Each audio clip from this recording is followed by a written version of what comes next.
All right. Well, So good evening. Good evening, everyone. Welcome to the Sacramento Metropolitan Air Quality Management District's South Sacramento Florin Steering Committee meeting number 19. I hope everyone's doing well, and thank you everyone for joining us. My name is Janice Lamb Snyder, Program Manager with the Air District.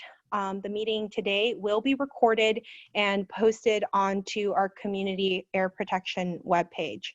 With that, I will turn it over to Bill Knowlton, who is the chair of the South Sacramento Florin Steering Committee, for his welcome. Good afternoon, everyone. And as always, thank you so much for spending part of your busy day with us. We have a lot to go over, so we're going to try to be frugal with our comments on our end, and really allow you to express your feelings and have as much information given to us as possible. So again, thank you so much for your understanding on the Zoom meetings, and hopefully in the future we can all meet in person. Pat, would you do the roll call for quorum? You're on mute. Okay, I'm ready. All right. Bishop Chris Baker. Just tell me present if you are. Make sure you turn on your unmute yourself to answer. Once again, Bishop Chris Baker. Denise McCoy. Gary Johansson. Present. Rhonda Henderson. Stephanie Williams. Present. All right. Tito Huang. Vincent Valdez. Present. All right. I'm going to ask again for Bishop Chris Baker. Yeah. All right. Thank you. Denise McCoy. Is Denise still on the line? We're just having a sound issue. Yeah, Denise, right now you're muted. If you want to try to unmute again, and maybe David can work with you on the side to tech support. Okay. I see her in the call log, just not getting anything. Okay, so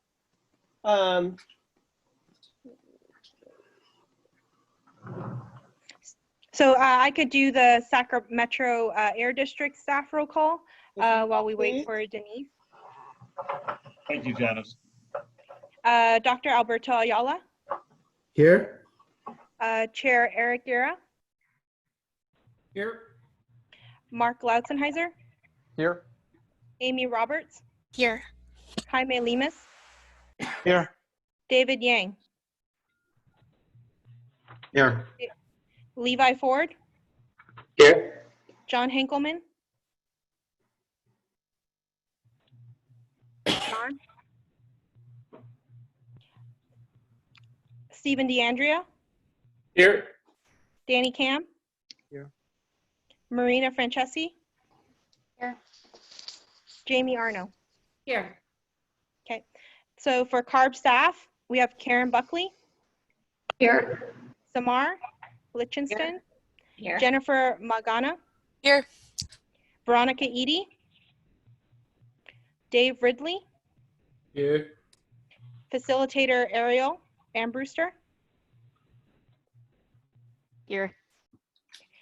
We have our peer reviewers, Dr. Anthony Wexler. Are you on the line? Hillary Hafner. Okay. They might be joining us a little bit later in our discussion with the camp. So I'm done with my roll call on my end, Bill. okay, and our roll call, we do have a quorum. Perfect. All the ones. Okay, there I go. All right, so we do have a quorum. Everyone can hear and see properly, correct? Yes. All right. Councilman Guerra, we would enjoy hearing some remarks from you if you're available. Thank you, Bill. I know we're falling a little behind here, and you have a lot of work to do, so I'll try to keep these briefs. I appreciate the opportunity. You guys gave me ample time. But first off, I want to first thank everyone who's here from the community for their commitment to AB 617, and most importantly, the commitment to ensuring environmental justice for many neighborhoods, not just this one, who have been affected over the decades, frankly, by policies, both at the state, at the federal level, and at the local level, that have impacted the public health of people in our community. And there's a huge discussion happening nationally and locally about, how do we bring true justice to communities, and it impacts every level, including this level. So I think the commitment of everyone here from the public and the community to be engaged and be active to seek that level of environmental justice is critical. I'll start off by saying that even more so now more than ever, this type of local commitment is critical because just this week, just recently, the federal government through the SAFE rule have continued to push their aggressive efforts that only continue to undermine the efforts that we've done to improving air quality in our region. The Air District has filed suit along with many other air districts about this effort and about this ruling because it sets us back. And I think the more that we're active at the local level, at the impact level of the community, the more that we can continue to make these efforts while we make these challenges at the federal level. Most importantly, I'll also say that COVID-19 has kind of impacted and changed the way we communicate. Obviously, it took us 12 minutes to try to be able to start a meeting. Normally, it would be traffic that stops us to start a meeting on time. But in this time, it's understanding the new technology. But that also is an opportunity. I think the important thing about technology is we've also seen how we've been able to improve our air quality impacts. But as we started to open up recently and people are back on the roads driving again, the heat is coming up. We've had a few days where not only has the conditions of the air been moderate, but now it's critical for those with underlying conditions. And we know that COVID-19 impacts those with who have respiratory issues and have underlying health conditions the most. Sadly to say, it's also people of color who have been impacted by this again. We've seen that there was a recent study that was published in the New York Times that talked about how it was women of color who have been impacted by climate change the most. And recently, the reports have come out that the Latino community has seen a higher number and a rising number of impacts by COVID-19. None of these are in a silo. I think we need to understand how our health impacts. This work that you do is critical to all our community. And your efforts and your successes here today will help us achieve policies that will impact everyone throughout the region. I'll stop there to say thank you again. I'm here and committed to continue the work of environmental justice for clean air and more importantly to those communities who have been seeking that level of justice for everyone. So thank you very much. Thank you to all both the air quality staff, also the air district, the ARB staff and the state staff who are here today. Thank you, Mr. Chairman. Thank you, Councilman. And I would just like to say on a personal note, we have been friends for a long time. Thank you so much for your commitment to not only our community, but our city and our state as well. I know you have worked very, very hard on our behalf and just wanted to say thank you. There's not a lot of thanks going around. And I think that it's time for us to recognize the leaders in our community who every day step up, and you're certainly one of them. So thank you. Well, thank you, Bill. I greatly appreciate that. Thank you. Alberto, are you available for a few words?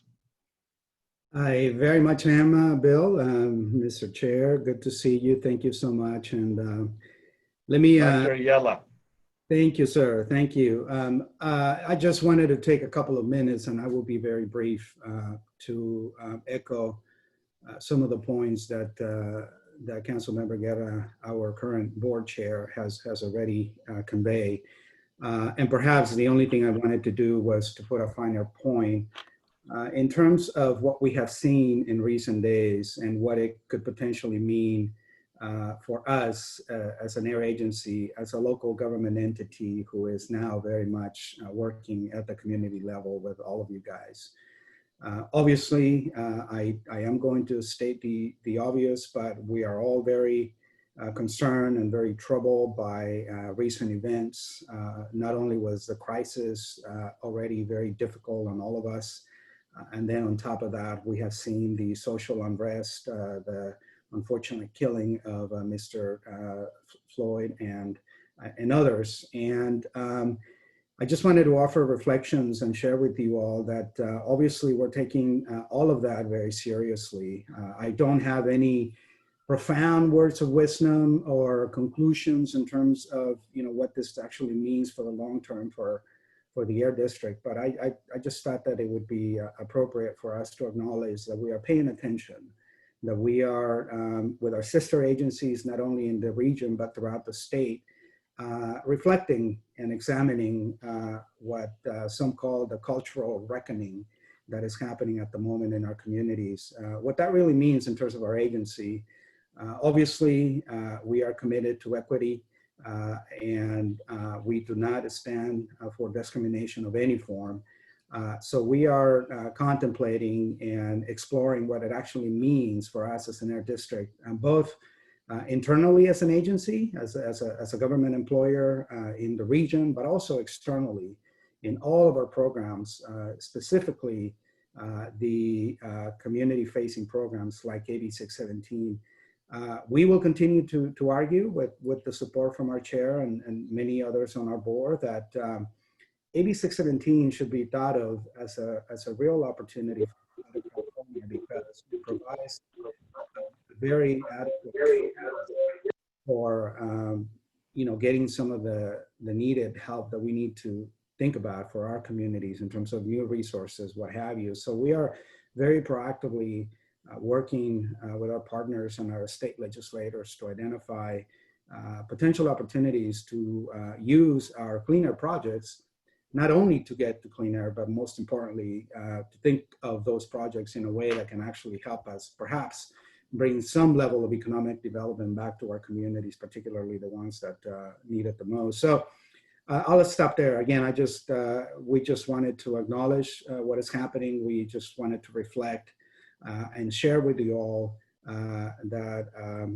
our hearts are hurting, and we cry along with society for what has happened to us, and we stand ready to work with our elected officials and with all of you, and in particular the very important organizations that you all represent on our community, to move forward and to use AB 617 and this wonderful program that we're all creating together to the maximum possible benefit for clean air, but also again to help get out of this very serious crisis we're all facing. So thank you for the time, Mr. Chair. Thanks, Dr. Ayala. Bill has been losing internet connection. He's going to connect back into us, and hopefully we'll have him back soon. Thank you. I'll just briefly go over our agenda for today, and then we can move forward. So we've got an administrative update, which will include some meeting summaries. Then we'll move on to the formation of the TAG, the Technical Advisory Group item. And from there, we'll move on to the updated CAMP, the Community Air Monitoring Plan, and get an update on that and hear from steering committee members and the public and see how you all want to move forward on that. We'll have a brief break and then come back to discuss the budget. We have a little bit of time scheduled for new business if steering committee members have new items for the agenda. then our general public comment, and then we would be adjourning at 8:30. And just a quick review of your code of conduct for the steering committee. The code of conduct suggests that you all communicate openly and directly, that you listen to understand other points of view, and be flexible and open to change and new ideas. Look towards the positive intentions of others and try to find solutions, opportunities, and possibilities and ways to move forward. And you're a consensus-seeking group, so that you try to strive for consensus and make decisions on what's best for children and families in the community. And then with that, it looks like we've got Denise on video, and Rhonda has entered. Pat, did you want to? I will okay, roll call. Call out to Denise. Denise, Can you hear me? Oh, that's much better. Thank you so very much. Denise McCoy, you are present. So you can hear me? Yes, we can hear you now. Lord. Okay. Can you hear us? Yes. Okay, very good. Rhonda Henderson, are you present?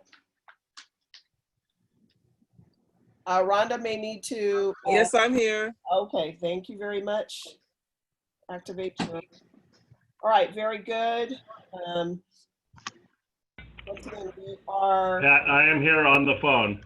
Okay, very good. We are a quorum, and we're only missing one member tonight.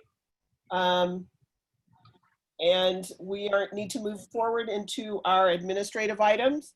Are we starting out with David to give us some overview of logistics? Yes. Hello, everybody. This is David Yang with Sac Metro Air Quality Management District. So today, just to go over some logistics for this meeting.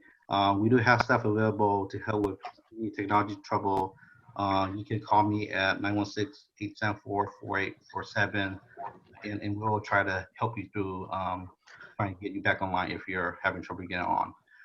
For the steering committee discussion on some agenda item topics, the chairs will announce that those are that those discussions are relevant. We will the chairs will be calling upon all members to participate in that discussion item. After the roll call, please raise your virtual hand if you have any additional comments or questions.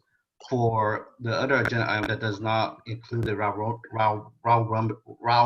robin format, please raise your virtual hand and we'll call upon you. For the public comment period. David, this is Ariel. I just wanted to, let's make sure everybody knows where the raise hand is. Oh yes, Ariel, I'll begin to that in a bit. Okay, perfect, thanks. For the public comment period, for those that are interested in speaking, please go ahead and raise your virtual hand when it's during the public comment period. To raise your virtual hand on the computer, if you're using a computer, click the participation icon on the bottom of the screen. A panel lists all participants with all to the right. At the bottom of that panel, there is a click the raise hand button, and once you do that, you'll see the raise hand, the hand next to your name, indicating that you have raised your hand.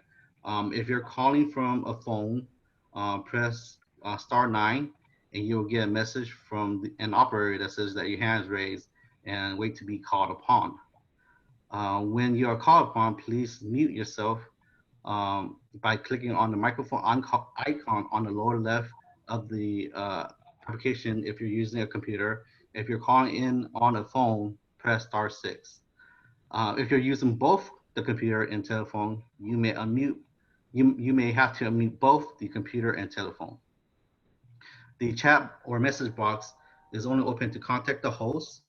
Please contact the host SMQD Zoom conference if you're having any technical difficulties. We would like to keep all discussions in the meeting so that all participants, including those on the phone, can hear that discussion. That concludes the logistics information. So back to the chairs. All right, very good. Thank you so much, David. We are going to move to, folks, did you get your minutes from the 14th and the 28th?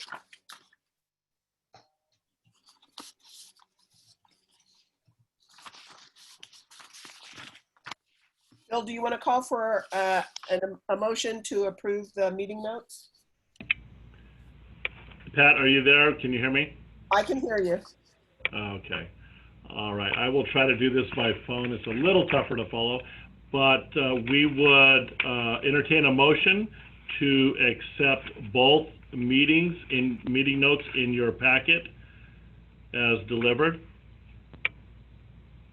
That's for April 14th and for April 28th. That is correct. And the copies came out electronically. That is correct. Motion to approve, Mr. Baker. All right. Thank you, Bishop. Do we have a second? I second. This is Stephanie Williams. Thank you. All those in favor say aye. Aye. Aye. Aye. Opposed? Abstention because of absence?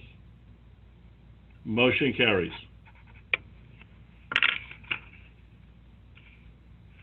Okay. So we have the approval of meetings. Okay, so our follow-ups,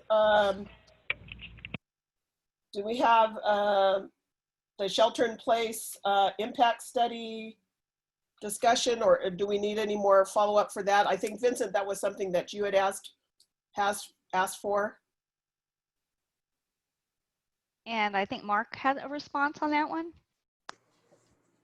Yeah, so just fairly quickly, this is something we're continuing to gather information on. We're currently working with some outside expertise to look at analysis. The short answer is we seem to be seeing a slight reduction in some of the different pollutants as part of, likely associated with the shelter in place. And so now we're doing additional analysis to see how much that's impacted by the good weather we've had over the last couple of months, this week aside, among other things. So we'll continue to bring more information on this one as it becomes available.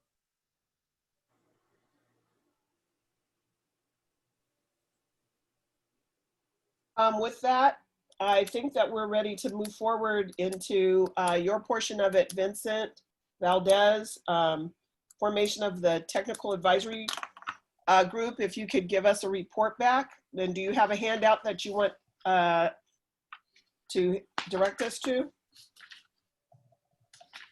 I did send in an update. I don't know if we're going to all be able to look at it at the same time, but I don't have a split screen on my camera right now, so.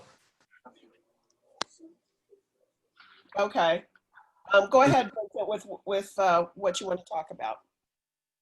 Okay, well, we discussed that I attended the Richmond TAG meeting and got some very good information from them. They shared a lot of information with us, with me, and I sent it to everybody. Basically, today I'd like to see if we're going to make a vote to have a TAG meeting. In reading the comments from the district on our camp, it was suggested several different times in there for if we had a TAG and if we had somebody with a health background, health expertise, city planning expertise, as well as air monitoring expertise, it would be beneficial for us moving forward into the CERT process and help us understand as committee members.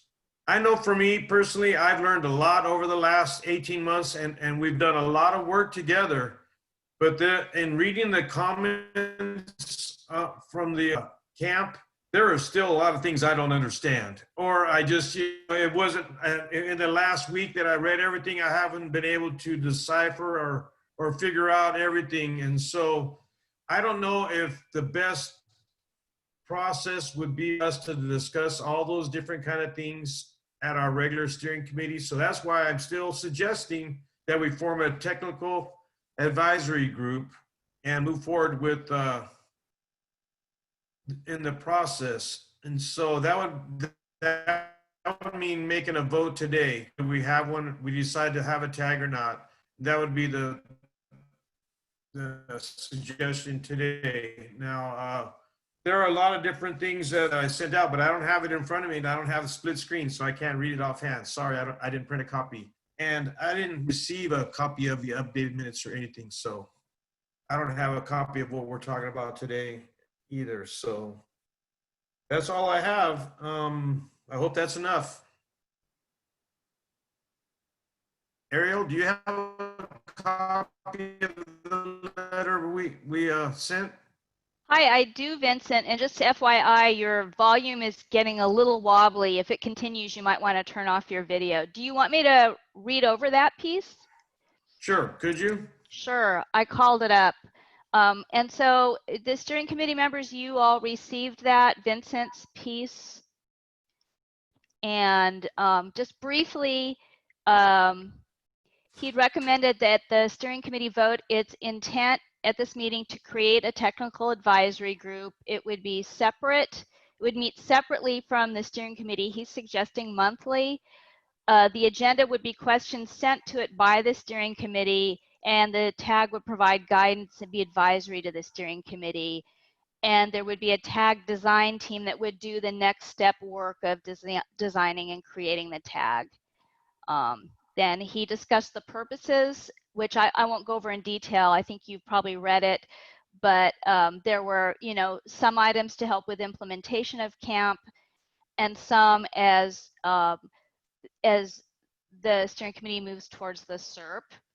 And he identified some areas of expertise. So besides those he mentioned, environmental justice, emissions inventory, community outreach and communication, regulatory law and public policy, or other areas of expertise that the steering committee might want to add. And so next steps would be that there would be a tag design team that would begin the process of designing it and looking at management and work procedures, and consider how to recruit and assemble the tag members, and a kickoff meeting to define goals, working procedures, and reporting protocols. And all tag members would sign some sort of an MOU or partner agreement with the steering committee, and they would hold routine meetings monthly or quarterly.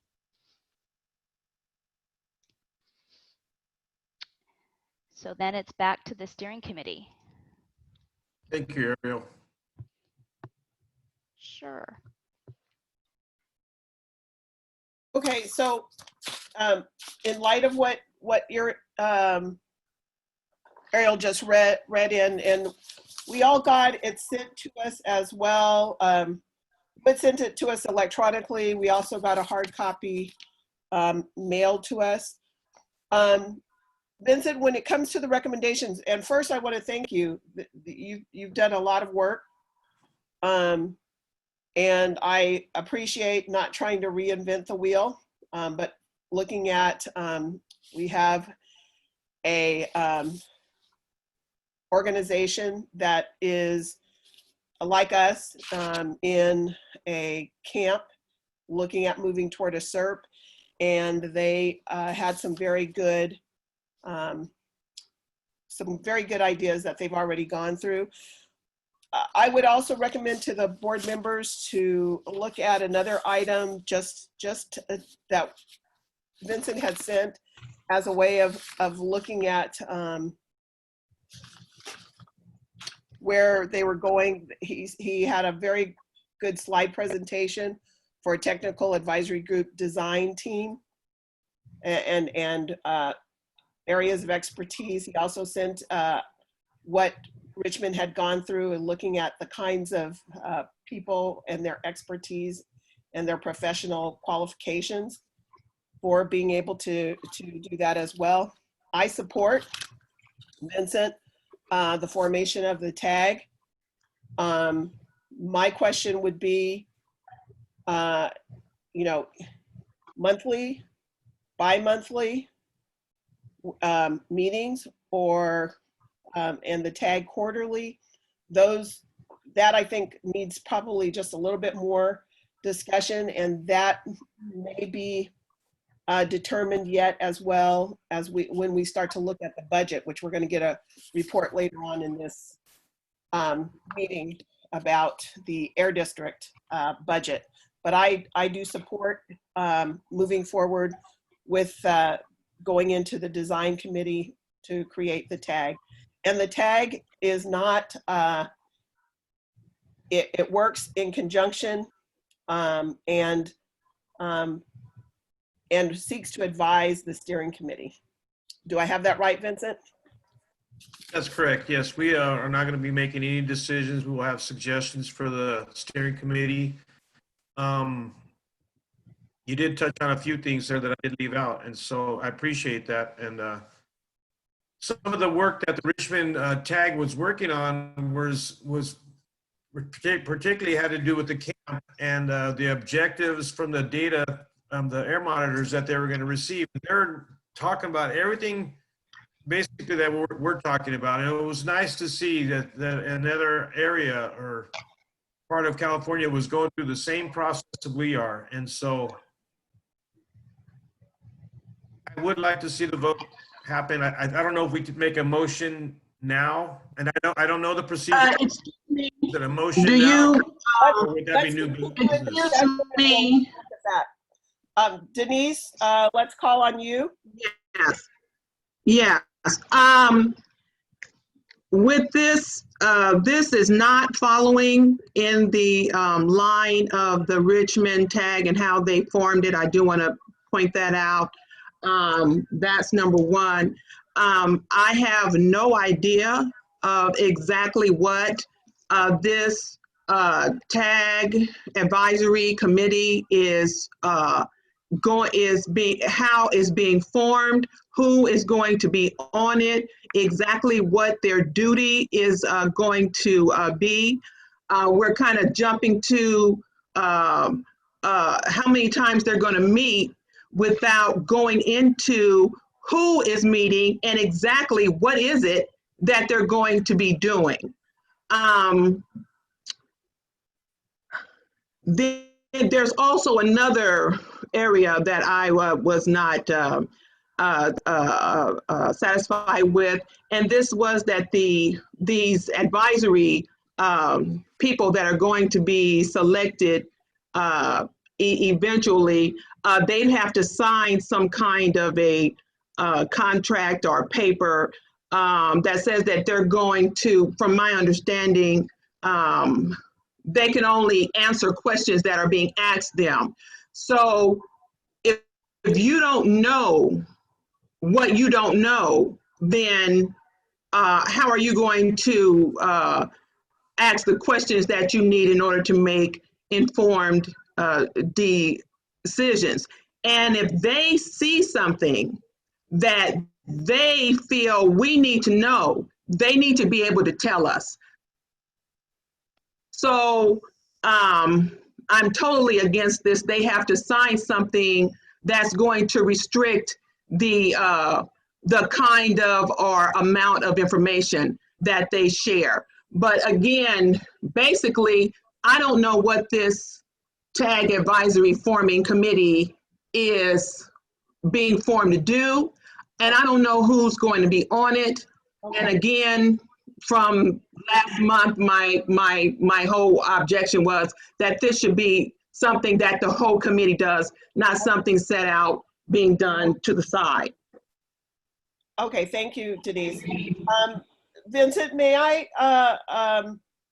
ask a question to clarify some of what Denise was asking about? Sure. Right. My understanding is that you are asking us now to approve a design process so that we can bring back the questions of what are the working procedures, the goals, the reporting protocols, certainly whatever agreements there would be. That would be, all of those things were going to be developed to be able to bring back as a report to the steering committee. Do I have that correct, Vincent? Yes, where we are in the process is we have not formed a tag yet. And so we're just still in the. Who is we? We, the So- steering committee. South Sacramento Florin Steering Committee. Okay, so that's all of us. Yes. Yes, we've all talked about Okay. starting a tag for 3 months now or 4 months now. And so we're at the point now, are we going to form a tag or not? And so the vote is up on, Right. it has to be an emotion, and I don't know the procedure for that. But yes, and so I think until we form a tag and start meeting and discussing all these different other logistical issues, and just so everybody knows, the tag is going to be open for everybody, and I'm hoping that everybody can join and participate.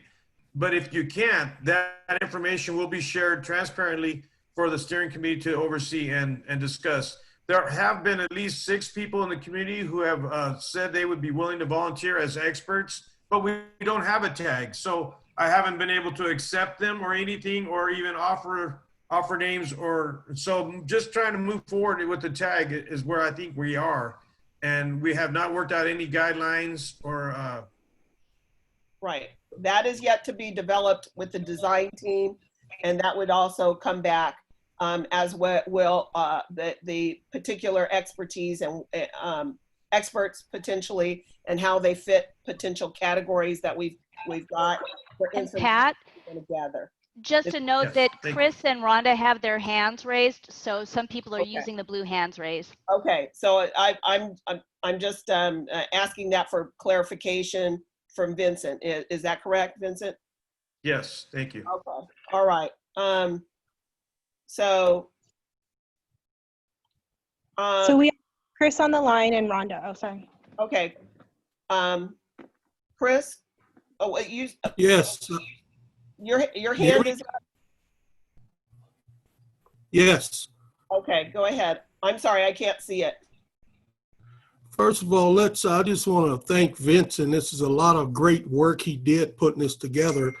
And if you received the tag recommendation that he worked so hard on, it explains as to what would be formed and what it'd be like, and all different types of expertise we would need. So it's a great piece of work he done, and I just want to give him thanks for that, and look forward to working with him in that area. Thank you. All right. Is Rhonda next? Yes, I'm here. Can you hear me? Yes, we can hear you. In reference to Denise's comments, I think that it was never said that they have duties assigned to them yet or descriptions. We're just voting or put on the table to start a tag. We haven't formed it yet. We vote for that, and then we can determine who's going to be on it and what their roles are going to be. And I wanted to give Vincent kudos. I knew he'd be the right person to do this for the hard work he did in putting all this together. Thank you. Thank you, Rhonda. Vincent, do you have anything else that you want to say before we take that up? No, I think we've all talked about it, and we've had time to look at some of the information that was provided. So I'm ready to move forward and vote. And I don't know the procedure we're in right now. So do we need a motion? Yes, we need a motion. I move that Okay, we. just 1 second. I wanted to make sure that I understood what we are voting for, and that is only to have a tag. That's it. right. To start the Okay. to start the process of the tag. Okay. And who will be on it is yet to be determined. That will come back as a function of the design. No, I understand all that. I understand all that. I just want to make sure that today, the only thing that we're voting for is to have a tag. And of course, this tag advisory committee or whatever is open to whatever committee members want to be on it. I just want to make sure that that's all and not the other stuff that is written, because he's got a couple of pages And I want to make sure that we're not voting to accept everything that's in writing on the pages that I read, because of course, I've already stated that I had some issues with it. So as long as we're only voting to start the process of having a tag, that's fine. Okay. All right. And then before there's a vote, do we want to hear from the public, see if there's public comment?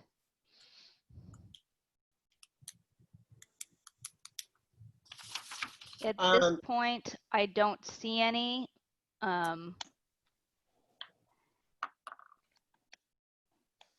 Yeah, so let's, Rhonda, if you will take up, Yes. will you restate your motion, please?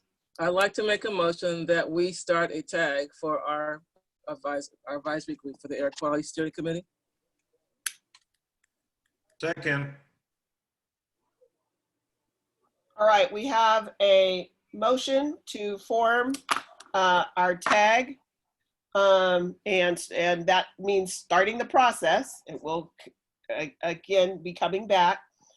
We have a motion by Rhonda Henderson, a second by Vincent Valdez. I will make a roll call, please, and please have your sound system on to respond. Bill Knowlton.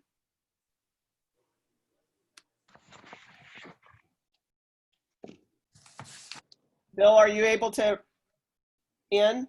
Bishop Chris Baker? Yes. Denise? I'm back, guys. I'm sorry. All right. Your vote is to the formation of the tag. It's been a motion and a second. What's your vote, Bill? My vote is yes. Okay, thank you. And I apologize for the interruptions with my phone and computer. Next, Denise McCoy, your vote, please.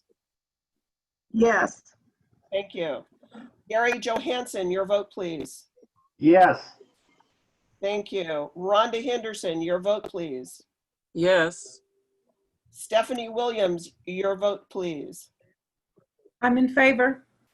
Thank you. Vincent Valdez, your vote, please. I vote yes.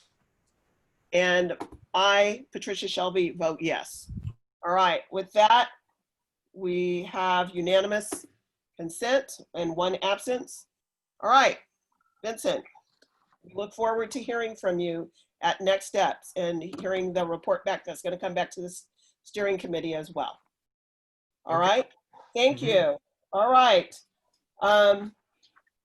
We're a little behind our schedule, so let's move into our, thank you. Are we moving into the camp report? Hi, can everybody hear me? Yes, we can hear you now. Okay, perfect. Hi, everyone. This particular item is to go over the updated community air monitoring plan, which I'm also going to be referring as the camp. We're also going to be having steering committee discussions on what was updated. So I'm gonna move to the slide.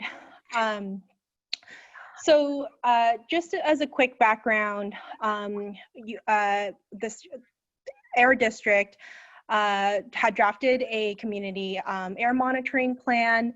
It was released for public comment as well as steering committee members' comments. And so if you all recall, we had a meeting to discuss the concerns and suggestions that you all had about the draft camp. And so what we did as our team, we went through all of the public comments and the steering committee comments that we received during the meetings, and we updated the camp to reflect the suggestions. And so just as a quick background, the district received a total of 8 comment letters covering a span of topics. The comments along with the district responses and any updates have been reflected in the draft final CAMP that you all have received. The presentation tonight is only an overview of similar themes comments received. And so it will look very familiar to the summary comment document that you all received as part of the response. And tonight we are going to be asking for the steering committee to provide us with a recommendation to move forward with the updated CAMP and to submit it to CARB. So as part of this presentation, before I go into it, we are going to be turning off everybody's video. When we checked before on recorded videos, part of your picture comes up and covers parts of the slide. And so we'll be doing that, and we'll also be muting the audience to ensure that we don't have any background noise as I'm going through the slide. And once I'm done, we are going to be opening it back up to the steering committee for discussion, as well as taking public comments during that time. Okay, David, can you go ahead and mute everyone's or turn off everybody's video? Yes, going through right now. Okay, all right.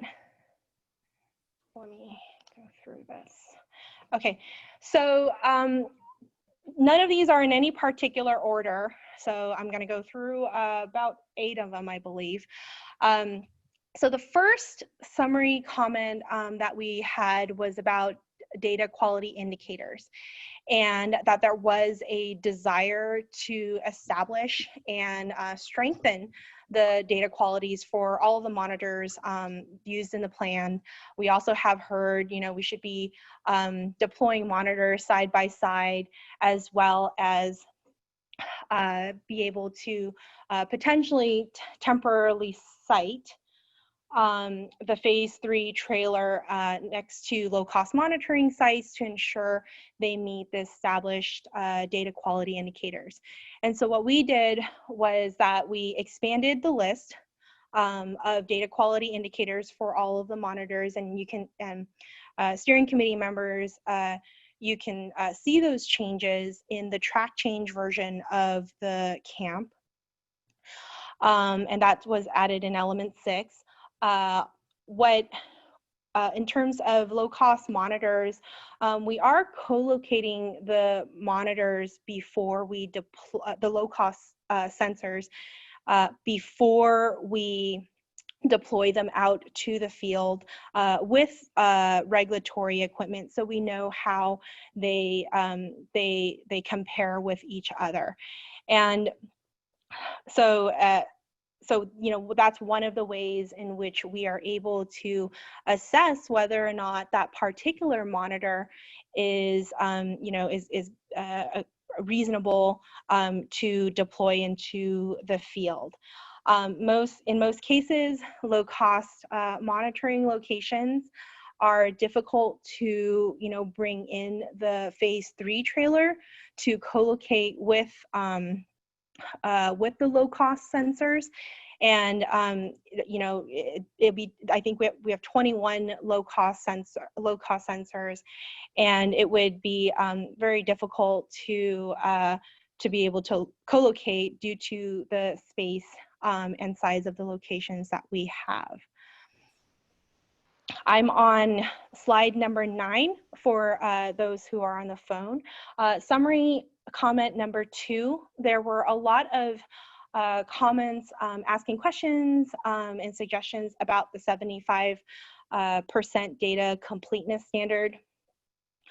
Some suggested that the standard should be higher than 75%, and there was confusion as to whether the 75% threshold is the minimum acceptable completeness standard, or if it's the district's goal for data completeness. So we want to clarify that 75% minimum is a minimum standard and is not an objective for the district. The district, you know, aims to, that should be understood as, you know, the floor. of which we would be accepting the data. And we have also expanded the list of, again, DQI for all the monitors. And yeah. So summary, comment number 3 was the data quality assurance. The comments that came in was that the data review process should be in the CAMP or publicly available, that the CAMP should include specific details about the data review process. How do we do, data flagging, laboratory analysis, and or calibration checks. So currently the data review process and the quality assurance process is being developed. All the raw data from the monitors are going to be saved and can be requested via the AQView database when it's being put into CARB's database. And any reports that is generated with this data, with process data, will include the quality assurance checks criteria that was performed. Summary comments number 4, FRM and FEM standards. So there was a few questions about FRM and FEM and what do they mean, and whether or not, and by that it's the regulatory, it's a regulatory term, and there was comments as to whether FRM and FEM should apply to the CAMP equipment.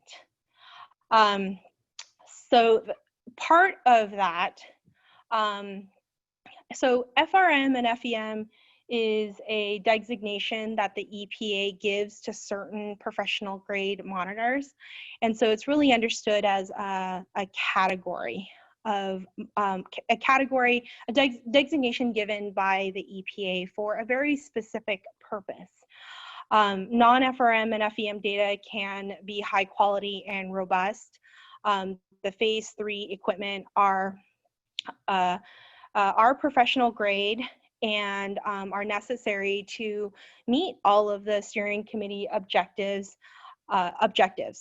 Phase 1 and phase 2 monitors are used to complement phase 3 monitoring.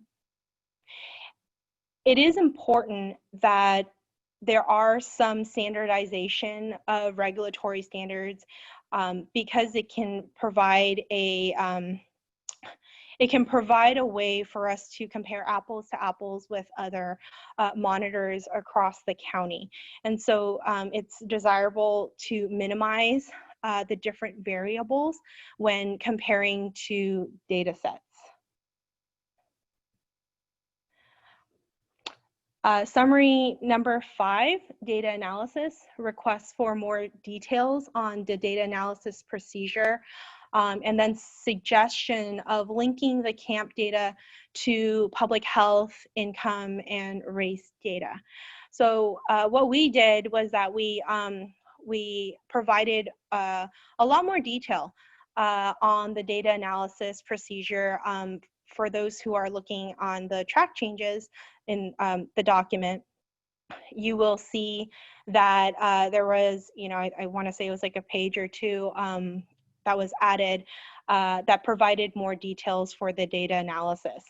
And the district is and will share the results of data collected with the CAMP with other groups, such as the public health, planning agencies, and academia, to be linked with other types of data. Summary number 6, order of CAMP objectives. So we received several comments during the steering committee meetings, as well as written comments to reorder and replace, or replace the 4 objectives. Some commenters thought that the 4 objectives were that they were in order priority, and others suggested removing outreach objectives due to redundancy. So the objectives were developed by the steering committee. And the committee has not approved any changes to the CAMP objectives. We did reorder the camp objectives so that it's now listed with letters. The order in which it shows has been changed, and the objectives are now listed with letters instead of numbers to indicate that there is no intended priority. Summary comments number 7, monitoring schedule and timeline. The phase 2 schedule, there was comments about the phase 2 schedule should capture seasonality of certain pollutants, that there should be an established criteria for when phase 3 will be deployed, define how long monitoring phase 3 will be. The district in previous meetings had conversations with the steering committee about when to do the monitoring for phase 2 and phase 3. And we do recognize that the committee wants summer and winter data. But as we all know here, actual deployment of phase 2 is going to depend on several outside factors, including limited resources, access to locations due to the COVID-19 pandemic. And so, and also, you know, phase 2 data will also be used. Phase 2 data is really to be used as a screening tool, screening data, to help the steering committee to decide where phase 3 portable trailer location will be. And so, so part of the process is to bring the phase 2 data back to the steering committee so that we can have a discussion about when and where the phase 3 portable location will be deployed and where it will be deployed. And just as a reminder, the phase 3 monitoring trailer will be across a longer time frame to capture the seasonality. Summary comment number 8, the importance of, there was lots of other comments that talked about, you know, outreach and public engagement, about, you know, wanting to form a technical advisory group, that there is an intersection and an acknowledgement of air quality, environmental justice, and the susceptibility to COVID-19. The district agrees with all of these critical components of 617, and we will continue to integrate these aspects into the program. And we are looking for the steering committee to play a key role in determining some of these details, such as we've talked about today with the tag. Okay, so I'm gonna stop here for a moment. I'm gonna have Alberto give a couple of words, and because I know he wanted to share some thoughts with everyone, and so I'll stop there for a moment. Thank you, Janice, and thank you, committee members and those of you attending the public meeting today. I just wanted to take a couple of minutes to make a couple of remarks related to the camp. The very first thing I want to say is I want to acknowledge my staff at the Air District. They put in a tremendous amount of work, tremendous amount of dedication and sweat and tears into what you are going to be contemplating tonight to approve. So I want to make that clear to the committee and to the public. I also want to thank the many folks who are present here today and others who took the time to go through the camp to provide us with comments. And what I want to try to convey to the committee in the hope that I can raise your level of confidence is that I feel very proud and stand 100% behind the camp that you are going to be approving, because a lot of the commentary that I have seen has to do with longer time for sampling, doing more monitoring, and ideally, in a world where we have unlimited resources and time from the state, we could certainly come back and say, yes, we want to do that. But when we consider, and this is essentially part of my job, when I have to consider what we have to deliver to the state to meet the program deliverables within the specified and very aggressive timelines, as well as, and perhaps most importantly, the limited budget that we have been given to do this work. When you consider all that, I do feel very confident that what we are putting before you is hands down the best possible product that we can come up with as an air district responsible for the AB 617 community. So the other thing I want to acknowledge is obviously we're fully supportive of the committee organizing its own technical advisory group so they can comment and advise you on the camp. We never expected that in the short 18 meetings or so, 19 meetings that you've had with us, that you would come up to speed and be able to navigate some of the technical aspects of the camp. I mean, you know, this is the kind of work that we do day in, day out, and many of us have spent a professional lifetime doing this kind of thing.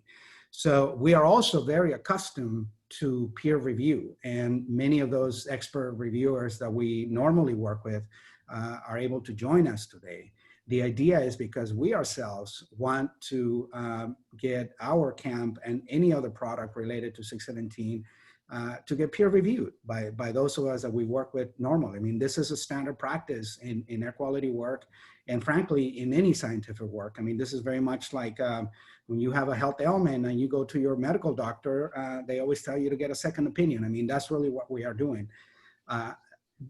There is no, by any means, any reason to think that what we're doing with our own peer reviewers is either going to supplant, replace, or override any additional and independent advisory counsel that the committee may be seeking through its TAG. So we just want to make that a statement that we fully support, and also acknowledge Vincent and the work that he has done to put the TAG together. The last thing I'll say is we can do all of that in parallel, because the reason we're pushing you on the camp is we have to meet some very stringent deadlines that our friends at the state have imposed, not only on us as a community in the Sacramento region, but in general. The legislative mandate has some very stringent deadlines that we are trying to deliver on. So just wanted to sensitize the committee to those points. Thank you for the time. Okay. So so I'm gonna I have one more slide, and then with what Alberto has shared, we do have our peer reviewers also available on the line. Dr. Tony Wexler from the Air Quality Research Center at UC Davis, as well as Hillary Hafner from Sonoma Technology Inc., and Dave Ridley from the California Air Resources Board, that as the steering committee is having discussions and questions, they are also available for questions as well. So the last slide that I have is monitoring next steps and what that may look like. First, the first step we have is finalizing the camp and submitting that to the California Air Resources Board. The next step is that we're going to continue our low-cost sensor monitoring. So we have 21 out there right now. That's going to continue on through phase 2 and phase 3. What we want to do is also start phase 2 monitoring. That is going to be a little bit dependent on our access to the different locations given the COVID-19 situation. And as we're getting phase 2 data in, we're going to be reviewing that. And in the meantime, in parallel, we're going to be doing the trailer development for phase 3. So after 3 months, so the next step after that is for phase 2, after 3 months of sampling for phase 2, we're going to bring back information to the steering committee to determine whether or not you want to continue phase 2 as we have planned, or to deploy phase 3 early. And at that point, the next step after that is the steering committee is going to determine what area to place the phase 3 trailer. And then once that has happened, then we're going to move through to deploy the trailer, the phase 3 monitoring trailer, and do reports back. So the district's going to be working on securing monitoring locations. We will be monitoring for at least 6 months with the phase 3, and then we're going to provide a report back to the steering committee. And after 6 months, the steering committee, depending on what the data may look like, the steering committee may decide to recommend to relocate the trailer. So with that, I'm going to stop there and hand it over to Ariel. So now we have, it's time for steering committee discussion, and then we'll have public comment, and then the steering committee will decide how to move forward. And I just wanted to offer a tool to the steering committee as you folks are coming back on video and getting ready to talk. If you'd like to, we can do the round robin that we did last time with the chairs facilitating that. There's also another tool I just wanted to offer you all. And this is sometimes something that we'll do with complex topics like this is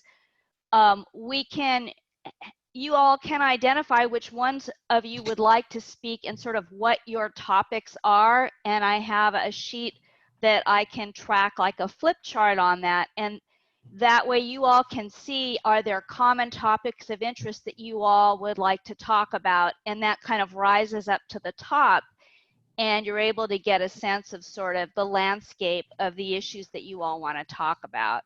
So does that sound like something? Is anybody, steering committee member, opposed? Would you like to try that to identify your topics? And then we can go through one by one after you've sort of seen the topics of interest. Are we allowed to just speak? Well, that's it. I'm saying you're allowed to do whatever you want. We can do the round robin so that you go one at a time, or we can identify topics just as a way of sort of seeing if there are things you're all, particularly of interest in. Would you rather just move ahead with one at a time? I have a question of you, Ariel. Sure, Pat. Do you have something that goes up on the screen so that we could see how we Yes. would go into something? Let's see. So the idea would be, here we are. So, for example, could you make that a little larger, please? Aha. Some of us have old eye, and that's a technical term from my doctor. Okay. In that case, it may not work as well as I thought because, let's see here. If that's a challenge for you all to read, that's a PowerPoint thing. So, so you're not going to be able to see that then. That's better than your original font that you had. Like that? Yeah, Topics, for example. And, so, yeah. I can see that. I don't know if you, so do you want to just go through a round robin to see what things we want to list down? Yeah, if you, it's up to you all. The steering committee runs your process, but if you want to try that out. Well, let's try it. Let's see how it works. All right, Bill, are there any items that you want to speak to or go into? No, I'd like to listen. Thank you. Okay, Bishop Baker, were there an item that you wanted to be able to talk to? Make sure that you, folks, make sure that you put your taking your mute off. Okay, Chris, try that again. No, I like to listen too. Okay, all right. Gary, do you have anything that you want? No, I would also like to listen. All right. Okay, you chickens. All right. Rhonda Henderson, is there anything that you want to speak to?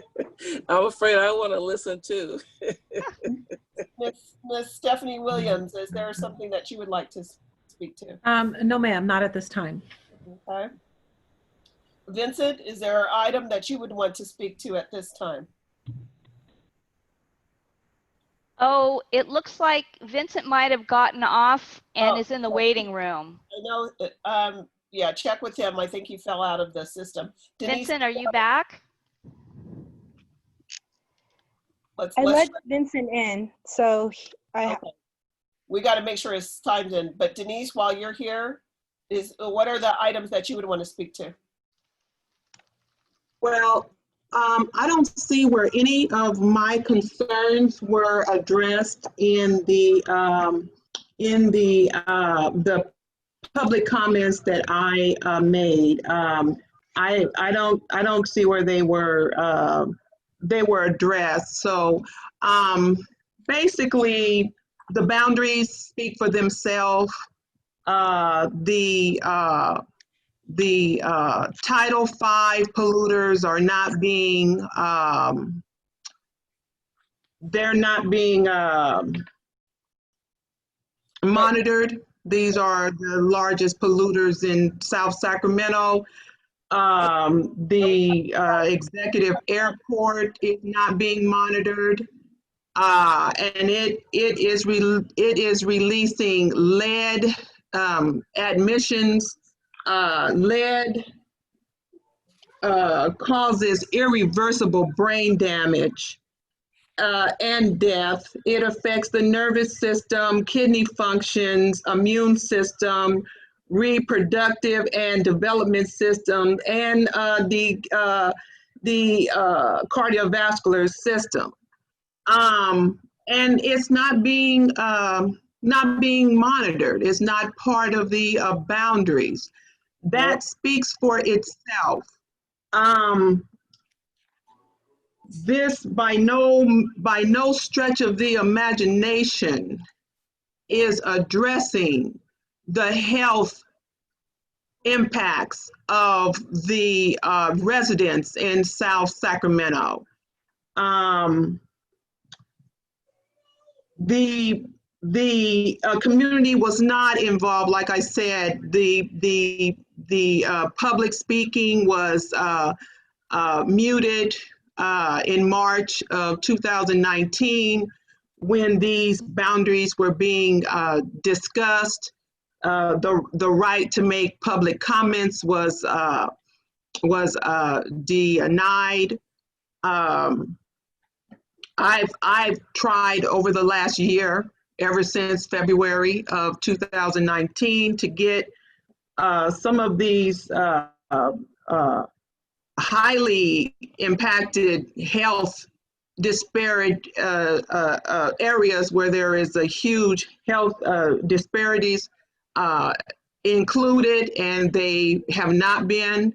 I don't see how anyone in good faith could approve an air monitoring plan in which you have lead emissions coming from the executive airport, and then almost right across the street you have a Title V major power plant polluter.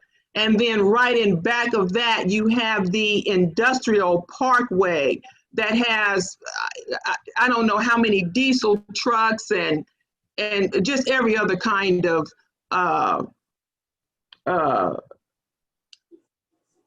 polluters going on back there. And all of this is merging together. What kind of poison is that releasing into the community? We don't know, because it's not being monitored. And we know that the quality of air, the pollution levels can change drastically from block to block. None of this is being monitored, but this is being considered as an air monitoring plan for these communities. I don't know if I need to, do I really need to give my vote right now? Because I could not in good conscience approve a plan that does not monitor for these life and death situations. Thank you. Thank you, Denise. So, Okay. So we have Rhonda and Chris with their hands raised, and then members of the public as well. So after the steering committee shares, then we'll move on to the public. Pat, go ahead. no, I'm just going to, Ariel, you'll have to leave that. I cannot see the hand raising at all. Okay. Well, so Rhonda and then Chris Hey, have their hands raised. Hey Ariel, can we give Vincent an opportunity to talk since he wasn't on last time we called his name? Thank you. You're supposed to vote then, right? No, not a vote yet, quite yet. We're still asking. No. Vincent was not around to make his vote on the tag, that's all. Vincent, are you back on? Yes, I was off. I got booted off. Okay, I know we're all struggling with that. The question is, speaking to the presentation about the camp, were there some particular areas that you wanted to, and Ariel is putting a list of those on the screen for us that we wanted to discuss. And then we'll come back through all these. We're just developing the list, Vincent. Okay, thank you. I have a few, but I'm looking at some of them that are already on there, and I'll comment later. Okay. All right. So we're using our hand raising to go into our discussion. Rhonda Henderson, your hand is up. Could you speak to Yes. As most of you or many of you are aware, the boundaries were established and we added to them. We added other areas, but it was identified a certain particular part of South Sacramento had high pollutants. Now, that's not to say that other areas in South Sacramento didn't, but we were asked to deal with the boundaries that we were given.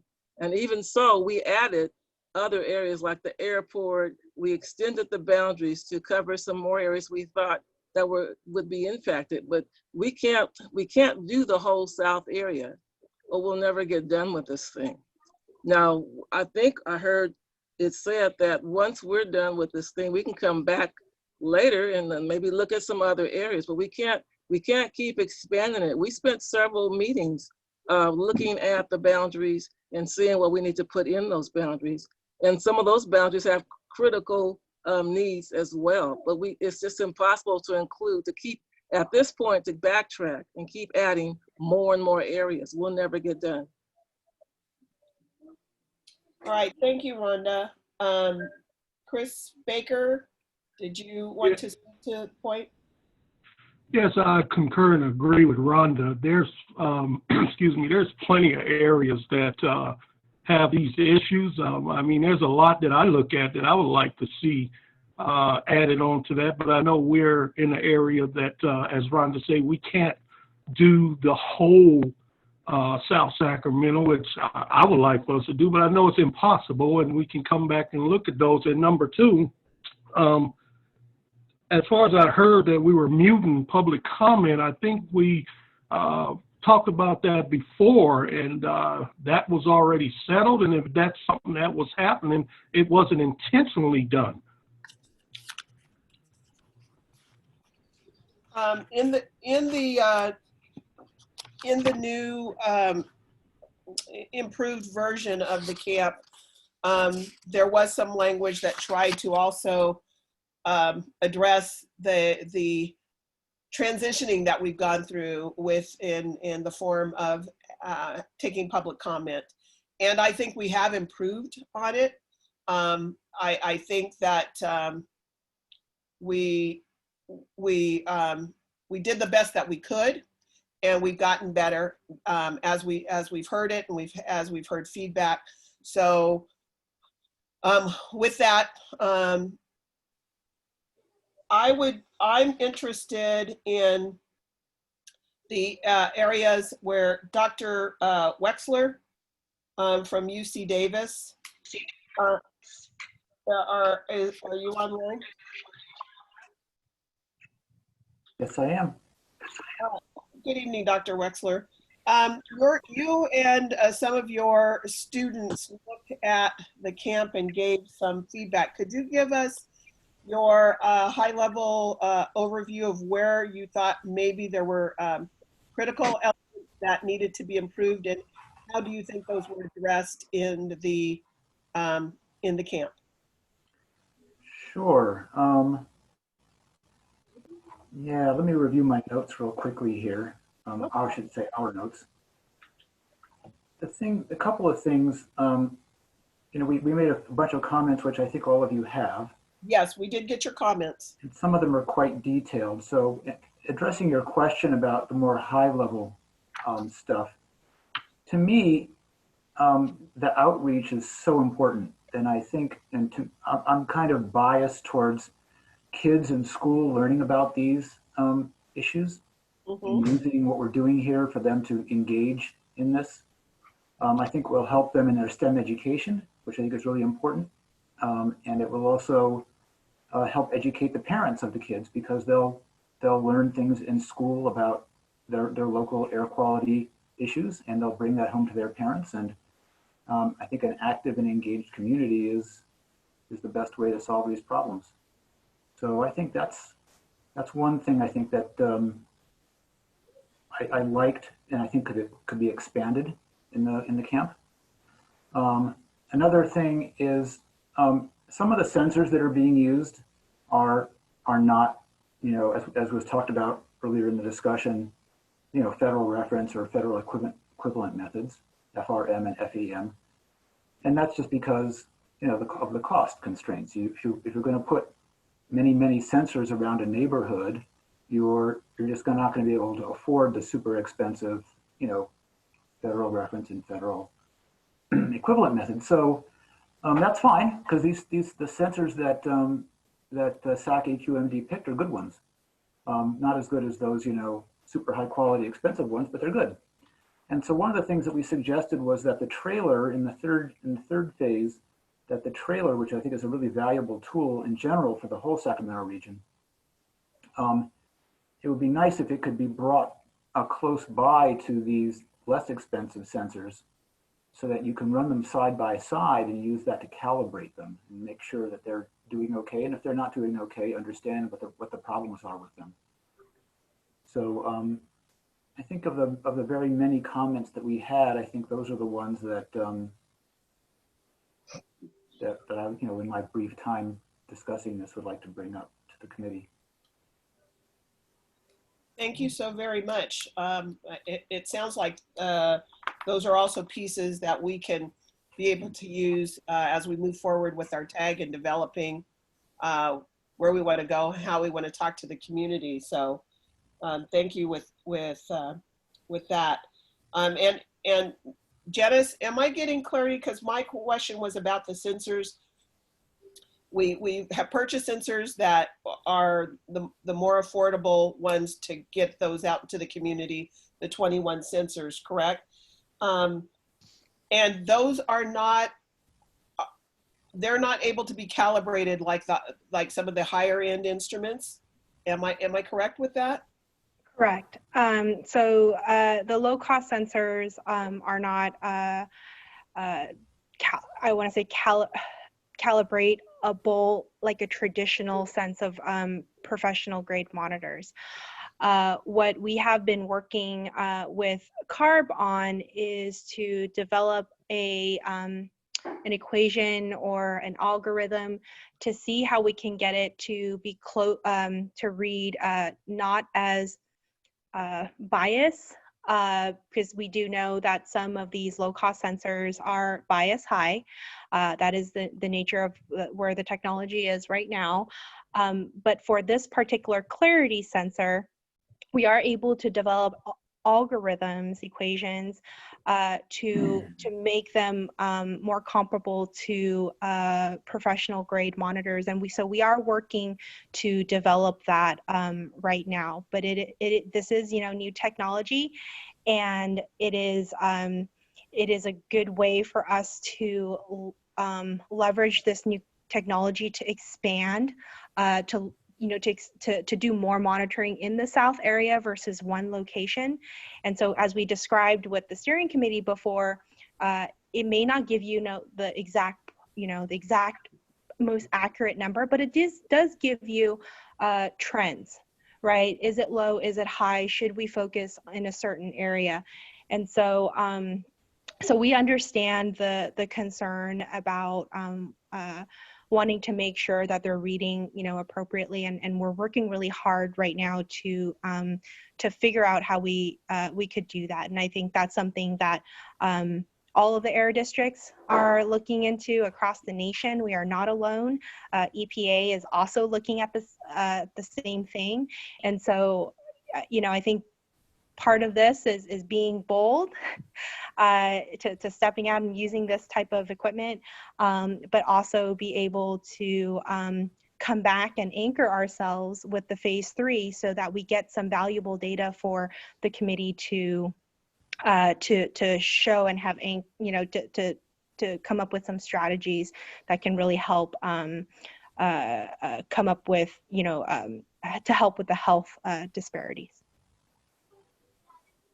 Janice, if I may real quick, did you want to touch maybe just in terms of helping to also answer that question a little bit about what the phase 2 and the phase 3 is actually also doing as part of that? Okay, Mark? Janice, are you still on the line? Yes, I am here. Okay, so the clarification of phase 2 and phase 3 to help with that, those low sensor, how they can support? Yeah. So so they have, the steering committee has come up with different objectives, right? And so one of them was to make sure that awareness in the community about air quality monitoring, and that's really what phase 1 was, largely helping to do, because that's, you can spread that out wide. Phase 2 gets to more professional grade monitors, where we are putting 6 of them in each of the priority locations that the steering committee has picked, and that gets to specific chemicals that many of you have expressed concerns on. So Denise, in terms of wanting to understand what the lead concentrations are, in phase 2, we are monitoring for lead impacts in the community. And so, phase 2 is to really help us then collect these chemical concentrations to see where they're higher or lower, and then that is going to then inform the steering committee and the district on where the best place is to locate a more robust monitoring station that gets to exactly what you were concerned about in terms of some of these Title V polluters, as well as other businesses that the steering committee has expressed potential concerns about that may be influencing the air quality in the area. That seems in support of what Denise was saying too. It sounds to me that was also part of the emphasis in our priority area 1, because we had auto body, we have a large, very large distribution center where we're having heavy pollutants. We also have heavy rail that runs adjacent to that, and the energy provider just across the street from that as well. I know that those were some of the things that we had talked about in phase 1. All right, Gary and Chris have raised their hands, and just a reminder that, you know, eventually there will be public comment. That we have two members of public who raised their hands. Okay. Gary, your comment? I was gonna comment on Denise's remark about the lead. Aren't some of our sensors that are located down Franklin Boulevard, wouldn't they pick up some of that stuff downwind? That's my comment. Is that directed to me? I don't know if that's being directed to me or. Well, no, I don't think that's directed to Denise. I don't think you can answer that. But wouldn't our sensors pick some of that stuff up? Well, wait a minute. No, except to say that that airport is not being monitored, period. The closest monitor is downtown, something like 6 to 9 miles away. And I do want to clear up one thing about the Title V polluters and the Sacramento Executive Airport, not including these major, I'm talking about major polluters in South Sacramento. So they should have taken priority over any other area, especially since the boundaries was extended into Elk Grove, which has no major pollution issue. Not including that area is like Richmond not including Chevron. Okay, it's just there's just no excuse for it. The Center for Environmental Health filed a lawsuit, and there's other people that can speak on that better than I can, listing the airports that are putting out all of this lead emissions and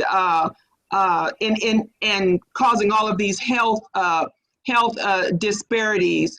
And they listed the Sacramento Executive Airport. So the Sacramento Executive Airport is not a major polluter in South Sacramento. It's not a major polluter in California. It is a major polluter in the United States. So we need to make sure that we're keeping that in the proper place, as far as, well, we looked at some places over here and we looked at some places over here. And so that's kind of like putting a monitor somewhere where people are getting rashes and then not putting a monitor someplace where people are dying. Denise, your comments are noted. I'm going to move on to other people who've raised their hand. Okay, Chris Baker, it's your turn. Thank you. Yes, excuse me. I was looking over some notes, and I'm looking at the screen here where it says not addressing health impacts of residents, and I'm looking at our last year's book in 2018, 2019, and the 2020. We have addressed the health impacts of residents when we were talking about this. And as far as the airport over there, I'm familiar with that and looked at a lot of stuff. But we have to understand it is not us, it's the legislator that had a deep concern and impact of how this thing was set up. And as we went back earlier and said, we'd love for those to be covered, but we can't keep spending a lot of time talking about areas that's not in our format. We would love to cover that, and I would most certainly love it, but I would like to see us move forward and work on what we're working on now, because we're making headway, and let's concentrate on that. And then later on, we'll look into moving to the next areas. That is a good area to move into, but right now we just cannot do it. Mark Woodhauser. Thank you, Pat. And I'll keep this very brief. I just want to keep it very high level. You know, I think one of the things that the district has recognized all along is that there's many parts of Sacramento County that are in need of the enhanced work that we're doing under 617. There was another community selected north of the South Sacramento area, which included some of these areas that Denise is referencing. They just were not selected by the state in the first year of the community selection. So I think, as other people such as Chris and others have mentioned, you know, the committee did have all the information on what sources were around the original boundaries. The committee did select to expand those boundaries originally. And the good news is, and this is more directly to help answer a little bit of Denise's question there, the pollutants that are being monitored, including the lead monitoring in the phase 2 and the phase 3, will be determining if there are impacts from the airport over the community in question. And that was one of the reasons I think that the steering committee itself, as a larger body, did select the different priority areas for the phase 2, and ultimately will have a say in the phase 3 monitoring location. The one other thing I just want to touch upon very quickly is, in the interest of time, the district's presentation did go over the 8 groupings of general comments that fit into some major themes. Certainly both on the website and as handed out to the steering committee members is a more detailed response on all the comments that were received. So Denise, I know you mentioned at the very beginning a question about you didn't hear during the general comment section, but if you will notice in the broader packet that was provided, all the comments were received, did receive more detailed information. So I just wanted to quickly touch upon a couple of those areas that the monitoring that is going to be happening, though, is actually going to be getting in and addressing a lot of those areas as they affect the South Sacramento community. Thank you. Very good, thank you. I'm trying to see if there are the other member hands. Not at this point. There are no more blue hands. Yeah, I see that we do have some public when we get to the public comment section. All right, are there any other things that we need to address on these questions at this moment? It looks like that we were ready to go into the public comment then. Great. And Pat, you can't see the hands, so did you want me to? I can only see 2 hands right now. Yeah, those are they. Okay, Jose and Jonathan. I'm sorry, gentlemen. I'm using first names. I'm not trying to be too familiar, but we'll open public comment. Jose, can you still hear us? Can you guys hear me? Yes. Yes, we can hear you now. But for Jonathan, when you get ready to speak, make sure that you unmute your microphone, okay? Jose, go ahead. So first of all, given recent events, I wanted to reflect on Dr. King's letter from the Birmingham jail. In that letter, he expressed a frustration with a shallow understanding by people who mean well. And, you know, them being sometimes a bigger obstacle for him than even the Ku Klux Klan, he said. And so in that spirit, I'd like to make these comments. First of all, a lot of things are being said that are not true. I would like to correct a comment that the legislature prohibited the group from expanding the boundaries to the airport. That is not the case. And as a resident, I'm disappointed in the discussion today and this camp because it clearly ignores the comments that were provided by Denise. And her comments in large part are to the effect that this camp is built upon a foundation that is not true. I was at all the meetings and I saw the opportunities that the steering committee was provided to expand the boundaries and heard the discussions. And so there was that option and it didn't go that way. Now, separately, Denise's comments point to web pages on the district's website that indicate your guys' interest in priority area 1. Her comments also reflect that when the steering committee members like Vince asked to tour that area, Janice said, you can't take buses on all these streets, but a bus can go on every street. So as you guys move forward and say, you know, we gotta get this going, it is ignoring the comments that she made. And so I feel like she's still not being heard in saying, hey, we didn't do this right. You know, I mentioned this to you, Patricia, and you were concerned that the tour didn't happen. And the map is on the website. And if you guys went back there, it could very well affect what you want to monitor. You may not. It is your guys' decision ultimately, but you were robbed of that. And I think to move forward without acknowledging that and why that happened, you know, I don't know why it happened, but when you look at her comments and the evidence she's showing based on just notes, it clearly indicates that you guys were not provided with the opportunity to see things firsthand that could have affected your vote. As far as her comment about public comments being stifled, there is an improvement, but I would add that all the other meetings I've been on, the public chat, people can chat to anyone. You can't hear. You have to go through this funnel. So, so that said, let me give my comments on the slides. There's a slide that Janice shared that says why they're not FEM or FRM. And so the slide starts out talking about, you know, FEM or FRM, and then it says that stage 3 is professional grade.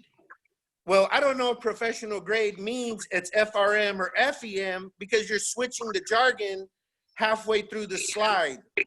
And if it is professional grade, then it's capable of being FEM and FRM. As Dr. Wexler said, it would be helpful to this equipment that isn't to be near it. So by default, FEM and FRM are a gold standard, so to speak.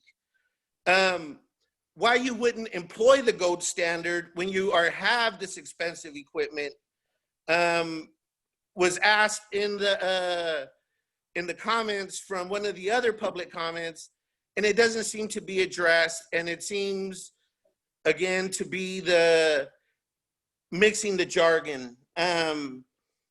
So in the interest of keeping it short, I'll just say that if you look at Denise's comments, you see who lives there. I would be happy to debate the Air District, CARB, the steering committee, their UC Davis peer reviewers on why this isn't meeting the objectives of AB 617. And I could probably make the argument that it's systemic racism. It's systemic racism. Thank you. Thank you, Jose. Jose, can I ask a question of clarification?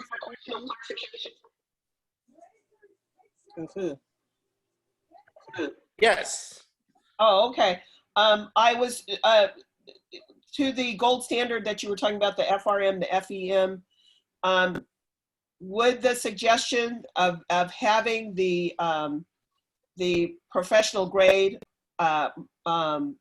station near the lower cost monitors to check that calibration, does that have any value?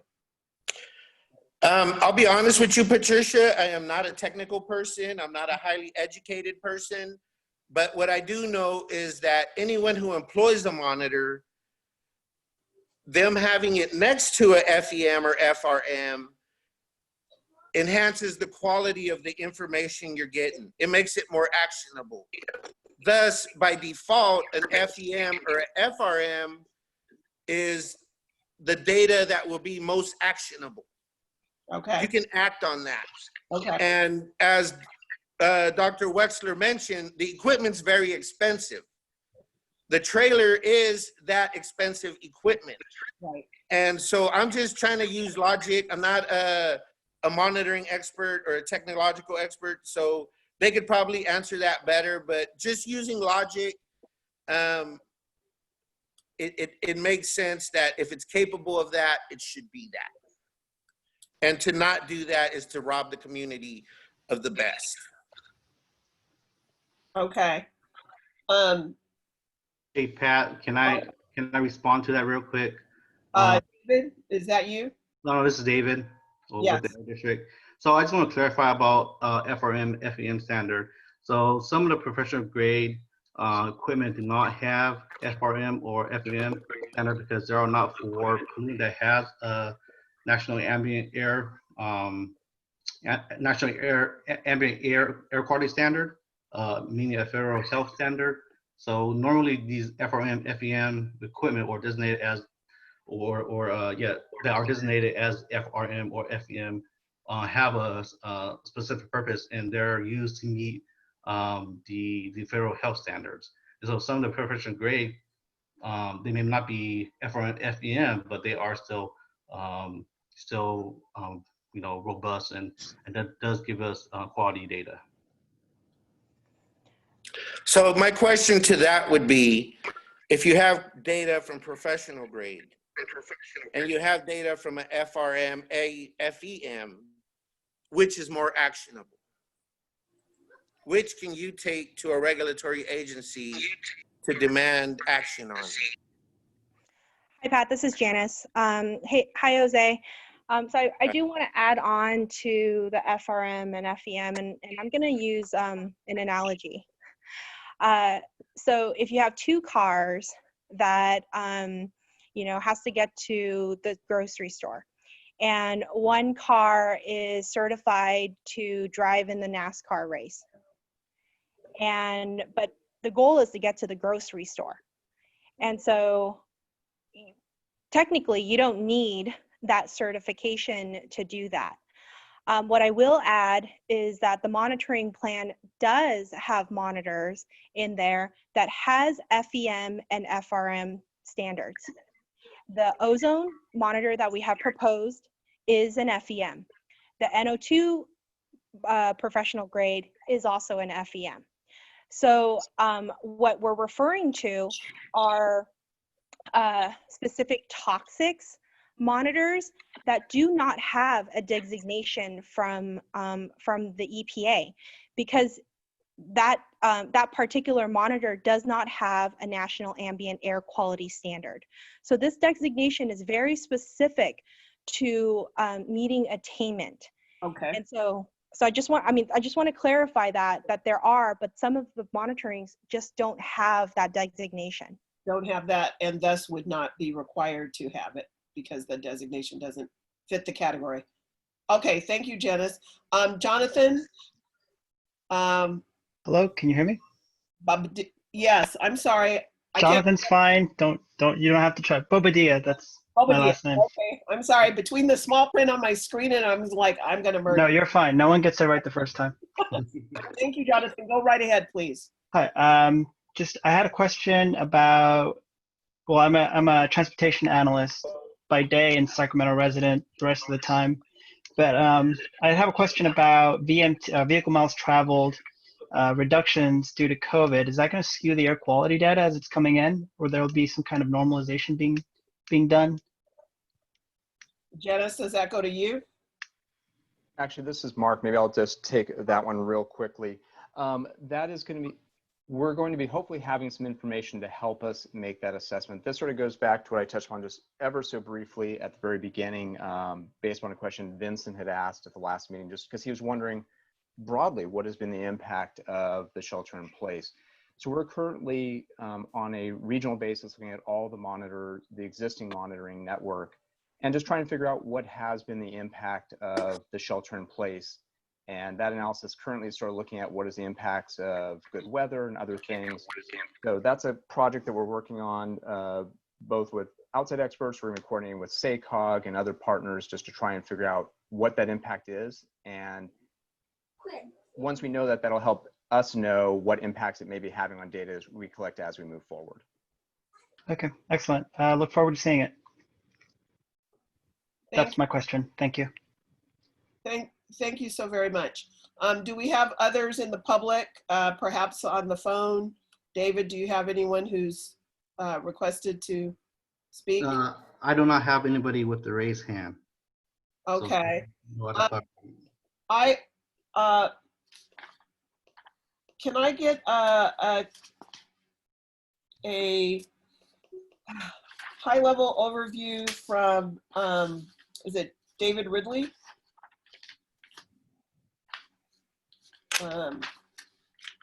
Yes, is David Ridley still on? Hi, David. Hi, Patricia. I'm interested in seeing how, or if you can, what were some of the critical issues that you felt we're one of the, if not the last, we're one of the last to put our packet forward to CARB. As things have come in and as you've looked at it, what are some of the enhancements that were suggested to us in Sacramento to build our model with CARB's recommendation? Yeah, so from the monitoring perspective, we were looking at it in terms of the blueprint that CARB put out, and especially the Appendix E.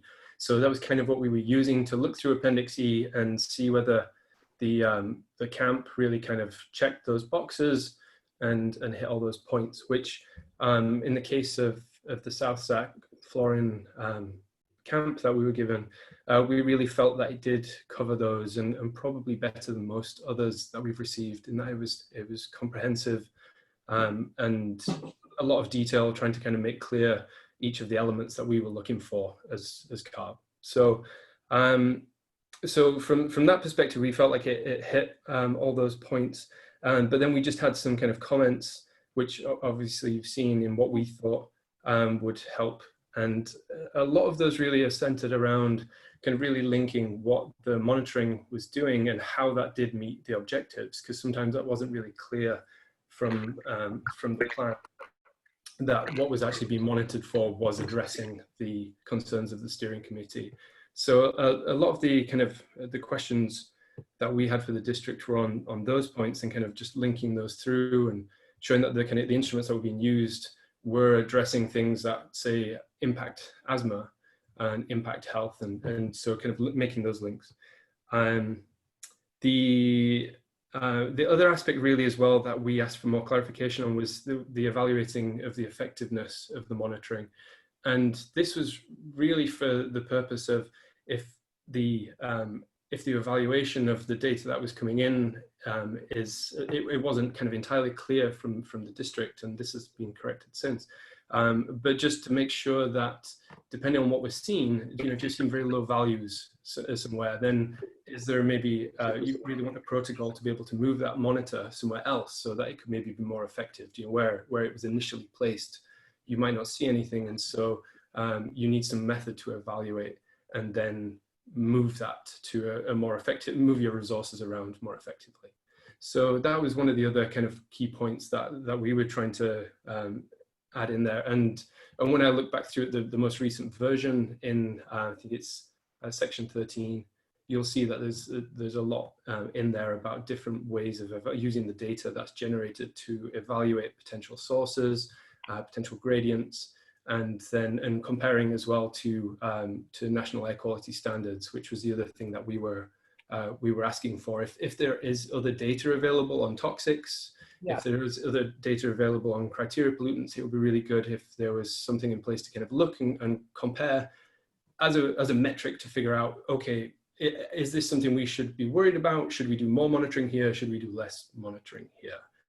So those are really the kind of the key points that we were trying to get at. And as I say, like looking at the latest version, I think those have been addressed. And I think that some of those same things were said by steering committee at time. We didn't not necessarily have the technical expertise to be able to look to see how that's evaluated. So So that was my question. Do you feel that the language was changed and some methodologies were laid out that could help that to happen? Yeah, so yeah, I feel like the latest version really does cover that. And so with the data analysis and with like the review of the data and showing that to you so that you can then make the decisions about where to monitor more, I think that's in there now. Very good. Thank you very much. You're welcome. Is Hillary Hafner still here? Yeah. Or is she off the line? Hillary, are you still here? I'm here. Oh, hi. Hi, Hillary. Can you tell us really what you were looking at more specifically, and how what you were doing impacts what you reviewed? Sure. We looked at we had several conversations. I'm sorry, Hillary, please tell us who you're with. Oh, sorry. I'm Hillary Hafner with Sonoma Technology. We're in Petaluma. We've worked with the district for many years on air quality forecasting and data analysis, measurements, low cost sensing, air toxics. So a long time, over 20 years. And I've been in the air quality business for more than 30. So we've got a lot of experience with measurements, data analysis, local conditions, et cetera. So we were involved in several conversations with the district to look at the details of the camp and suggested things like adding more clarity on time resolution, just in the writing, to make sure that it was much more spelled out. The sampling schedules, how the data will be reviewed and quality controlled, what will the steps be. You want everything to be very transparent and obvious, so that it's clear that when you invalidate a data point, that it's defensible as to why it might be invalid, right? Because you don't want there to be any suspicion or any, it needs to be very clear. We talked with, similar to what David was mentioning, it's like, how would you set up a process to move a monitor or a low cost sensor, if it was maybe correlating really closely with another nearby sensor, maybe you don't need both of them and you might move one, but again, that would have to be transparent and understandable why you would might move something to get more value somewhere else. Then we also looked at, we do a lot of data analysis, and so we've been helping recommend some data analysis techniques, and some of them build on earlier work that's been done in Sacramento and other parts of the country with low-cost sensors. How do you calibrate them? How do you show how precise they are or how accurate they are? Those are two different things. Precision is repeatability. Accuracy is how close you are to the gold standard value, okay? And if something is very repeatable, even if it's biased, different, a little bit different from the gold standard, but if it's always got that same bias, then you can compare from one spot to another and be confident that, oh, when this one's reading higher than that one, I know that there's a difference. So there's some techniques that allow that to be shown and to give people more confidence in the data. The other thing I think that I've been hearing, and just that I would agree with, is that outreach is really, really important, because the more you understand about how the data science is moving and how we look at data and how do we make decisions about what the data means, the more you understand it, and and it takes many different conversations and some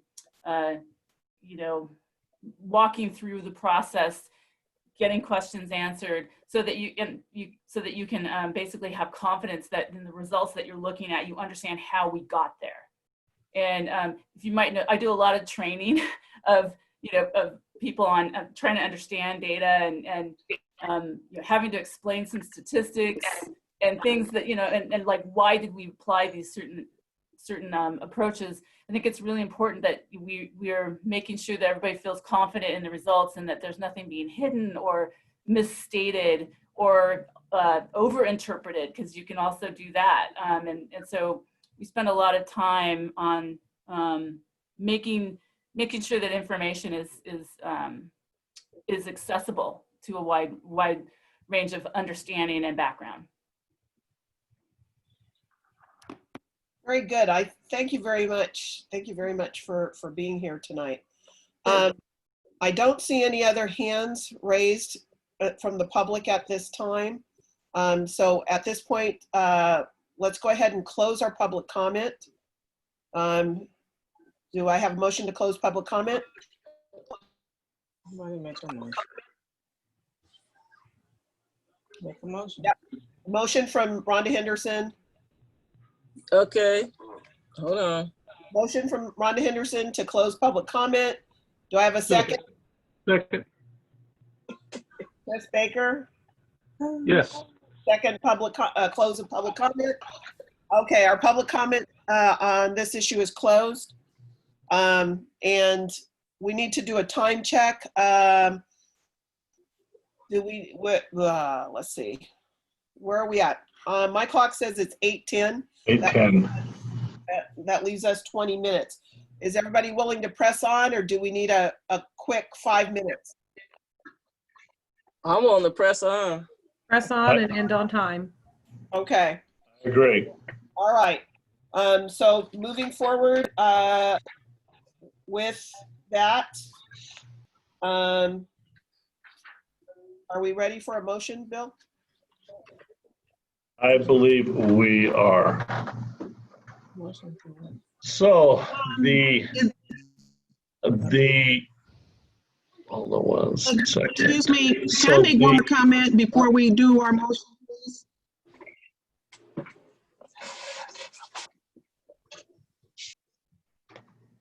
I'm sorry, I didn't get the sound.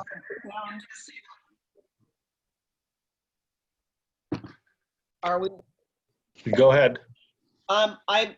Go ahead. Okay, I'm only saying I thought I heard someone, but I could not hear the sound. That was Denise asking for a second comment. So go ahead, Denise. Denise, go ahead then.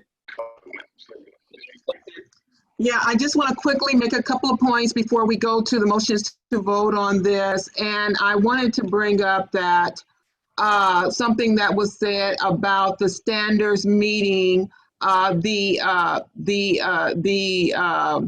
CSC's objectives, which is to educate, not any type of enforcement. I want to make that point.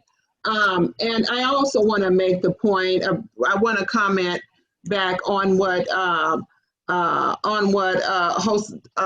Jose said, and I do thank him for coming on and making a comment that he made, and that is that the community was silenced. There are two people with dissenting voices. They were silenced. One of those voices was mine.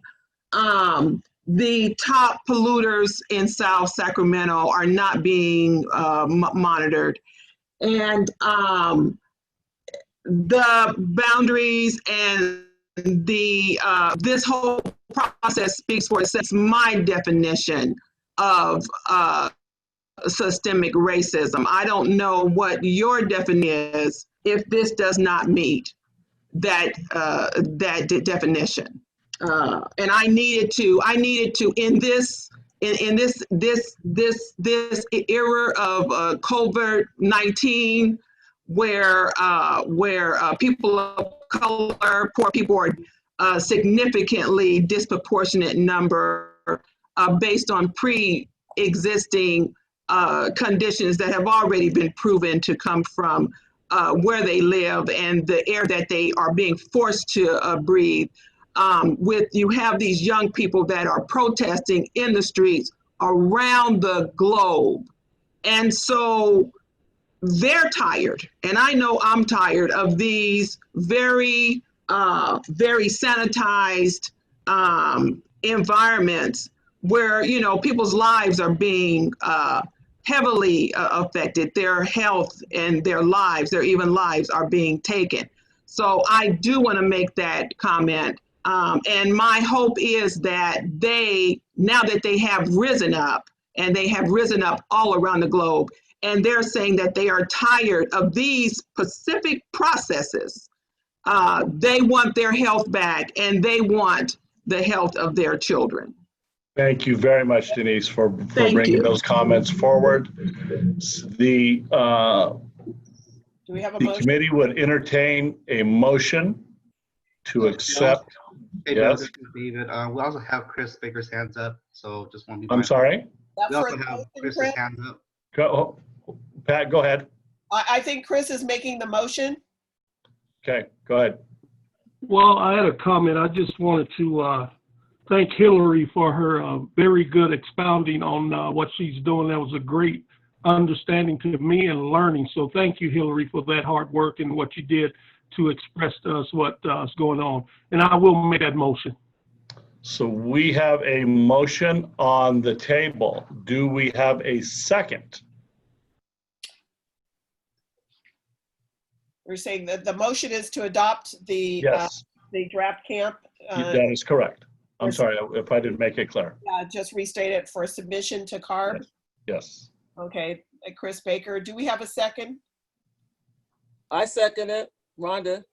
All right. We have a motion. We have a second. All those in favor say aye. Aye. Or we want to do a roll call vote? We're going to do a roll call, please. Okay, let's just do a roll call vote. Hold on 1 second.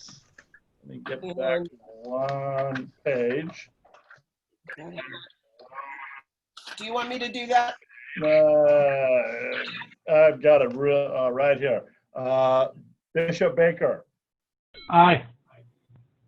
Denise McCoy. No. Okay, thank you. Gary Johansson. Aye. Patricia Shelby. I with comment, and the comment is that I believe that there is some validity to the issues of us having to reevaluate, especially, and I think this can be taken up in our tag process to make sure that we are addressing the communities. I'm not going to say we're going to change the boundaries at this time, no, but we do need to look at the communities most impacted, and they are communities of color and disenfranchised economically. So, but my vote is yes. Without question. Rhonda. Yes. Stephanie Williams. Abstain. Abstain, okay. Vincent Valdez. Have we lost him again? Did we lose Vincent?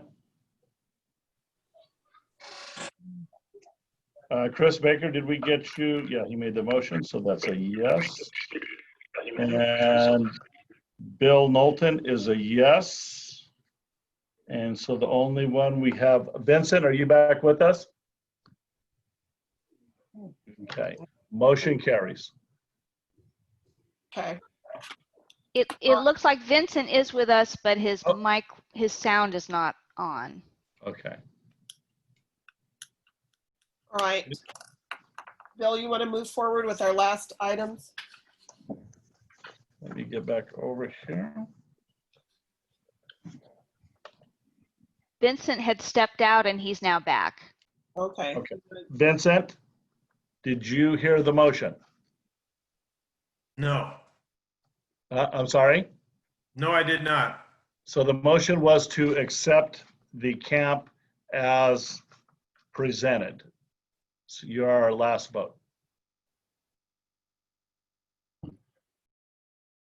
I'll accept it.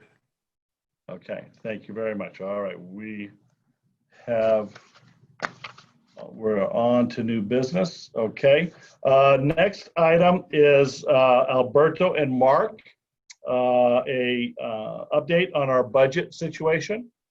Gentlemen.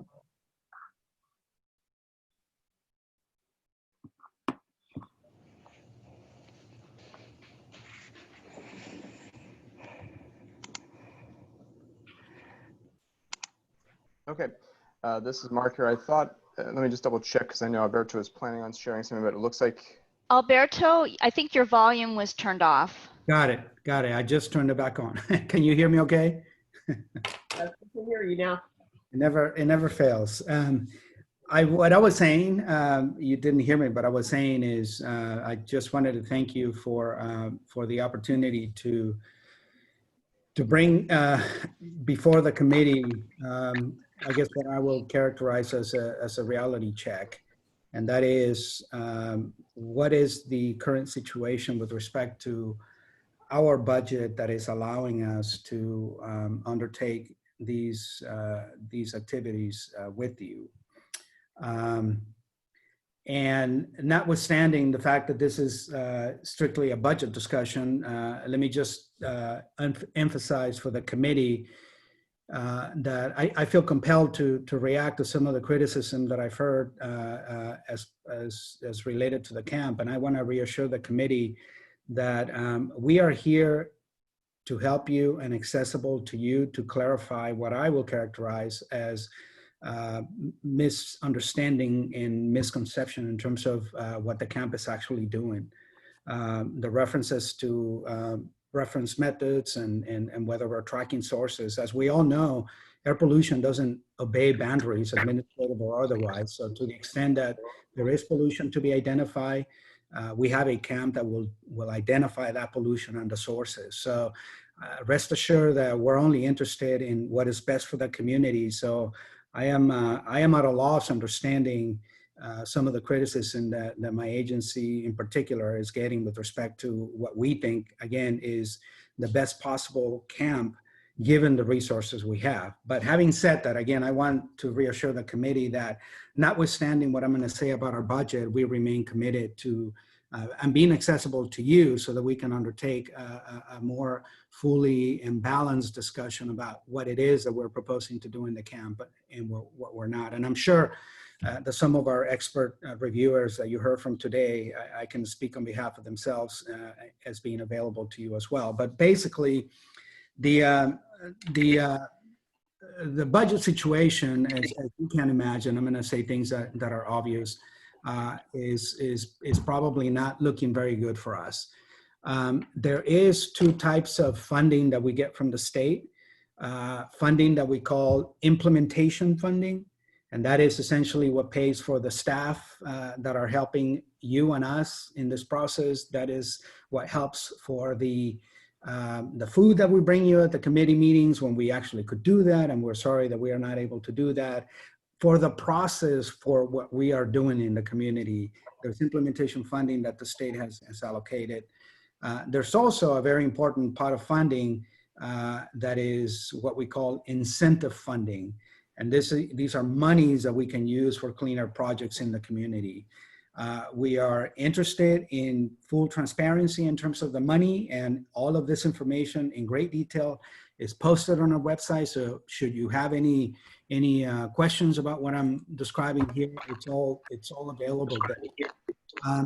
But basically what I wanted to relate to you folks in the committee is that up ahead, we see some uncertainty because to the extent that the state fails in its commitment to fund AB 617, we are at risk of not being able to continue. And I don't mean to be drastic or melodramatic, but it is a dire situation, and we all understand why.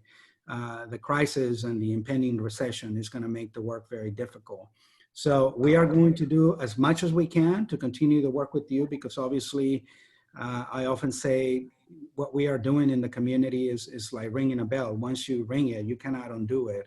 And we are fully committed in our mission to protect public health from air pollution from all regions, particularly the ones that are impacted most disproportionately, like South Sacramento. So we're going to do what we can. But again, I also don't want to make promises that we cannot fulfill. I want to manage it. Without a state funding, which we currently don't have a continuous appropriation for, AB 617 becomes an unfunded mandate. I mean, let me just say that clear and simple. In terms of the incentive situation also, and again, I know that many of you have expressed interest in terms of what do we do with that money? The money is simply passed through our agency. When we say that we have, in 2019, 13 million projects for air cleaner projects, that is simply money that we are putting to work in the community. And at the top of the discussion, I talked about our interest to work with our elected officials to try to figure out how can we use this money to get the clean air reductions that we are mandated to do, but do it in a way that can actually and hopefully help us regenerate some economic activity in our most impacted communities. Again, this is pass-through money that we are putting into the community for projects. What kind of projects? As you have seen in our website, and if you haven't, any one of us on the staff will be more than happy to point you in the direction of the information. But we're basically funding charging infrastructure for a future fleet of electric vehicles, and we're funding electric school buses, and we're funding that sort of a cleaner projects that we think eventually will become critical as the community, with additional help, begins to see the transformation that we have seen throughout other parts of the region. Unfortunately, we got a significant cut, and at the last go round, the state decided to cut Sacramento's allocation for incentive funding by 50%. And I was not very happy with that, and I hope that you're not happy with that, because we understood that we needed to withstand some cuts. But what we don't understand, and we do not agree with, is the fact that other districts saw cuts on the order of 10%.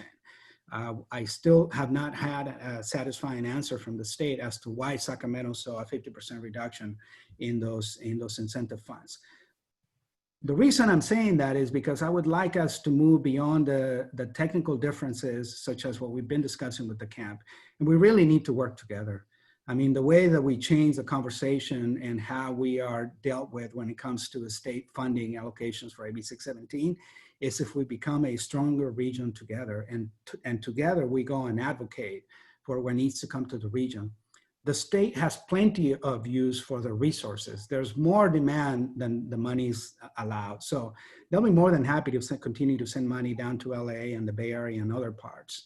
So again, I don't want to overemphasize this point, but I want to be realistic that without the state funding, much of what we are hoping to be able to continue to do with you is not going to be possible. And my hope is that we can continue our work together and really get to a true collaboration where we are working together and advocating together for the needs of our community. That is really what I hope that we can accomplish together going forward. Mark, I'm not sure if you were going to weigh in now, or if you're going to show the next slide. Sure. So, Janice, you want to go ahead and advance it. In the interest of time, I'm going to be fairly quick here. Everyone's in the committee and on the public, you can visit the website, has not just this information, but even more details as well. But it sort of gives you an idea what everything's looking like this next year in terms of moving forward. And the one, a more positive note, I completely agree with everything Alberto just shared. And I've, when I have to look at the resources and everything, it's always a challenge. But I do want to reassure the committee, though, that our goal, though, is still to be able to move forward with everything we have been putting forward into the camp. It is going to be getting data over good data, quality data that will help you. A lot of those questions have been asked by the committee over this next year, and then and also then helping to get that information back out. So, the camp implementation is a priority, getting that monitoring data that's going to be answering those questions that have been asked by the committee and making that information available to the community, as has been pointed out by many people. The outreach and the sharing of that information so that it can best be used is a key function. You need good data, and you need to be able to share that good data so that data can actually be used. And on that note, though, and we'll talk more about this in July, because from a timing perspective, but with the current resources, it does mean, though, we're probably need to look at something less than monthly meetings as we move forward into the next year. But I think that's probably something for a broader discussion as we go into next month, rather than, I know we're down to about 5 minutes now, and I still want to allow time for any new business from the committee and allowing for a final round of public comments as well.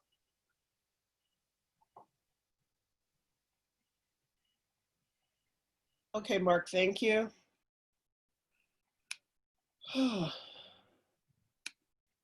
So I see a hand up for public comment. Yeah, this is Jose. I just wanted to mention that in priority area 1, there were 2 major fires that you could see for miles away, and they burned through the night. I was wondering if the district could provide us an update on what they saw around those times. I'll take a quick stab at this one. One thing that's probably helpful, Jose, is if you could let us know the dates that those occurred, and then we can take a look, because there are a number of monitors in the area, we can take a look at what the different sensors are out there right now we're monitoring, and also take a look to see if any of the monitors are upwind or downwind from that, and provide a more detailed answer at the next meeting. Okay. Thank you, Mark. Thank you, Jose. Any other comment? I have one. When we're talking about the Sacramento AB 617 was slashed 50% compared to I believe it was 10% for the South Coast Air District, and also the Bay Area Air District. They have a much better relationship with the community. I don't hear them talking about arguing over systemic racism as far as the public being muted or major polluters being left out. I don't know anything about major polluters being left out of their boundaries. And I'm wondering if that has anything to do with the fact that we have what we have here, has anything to do with the fact that they have cut Sacramento percent, maybe because they just don't see a very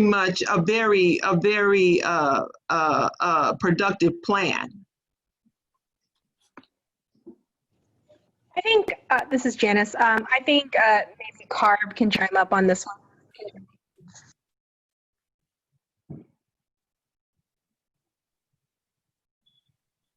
Karen Buckley, are you there? I'm here. Denise, help me with your question a little bit more. This is about the money and how much Sacramento got versus the other districts. Is that what you're asking? Well, I'm hearing what I'm hearing today, and in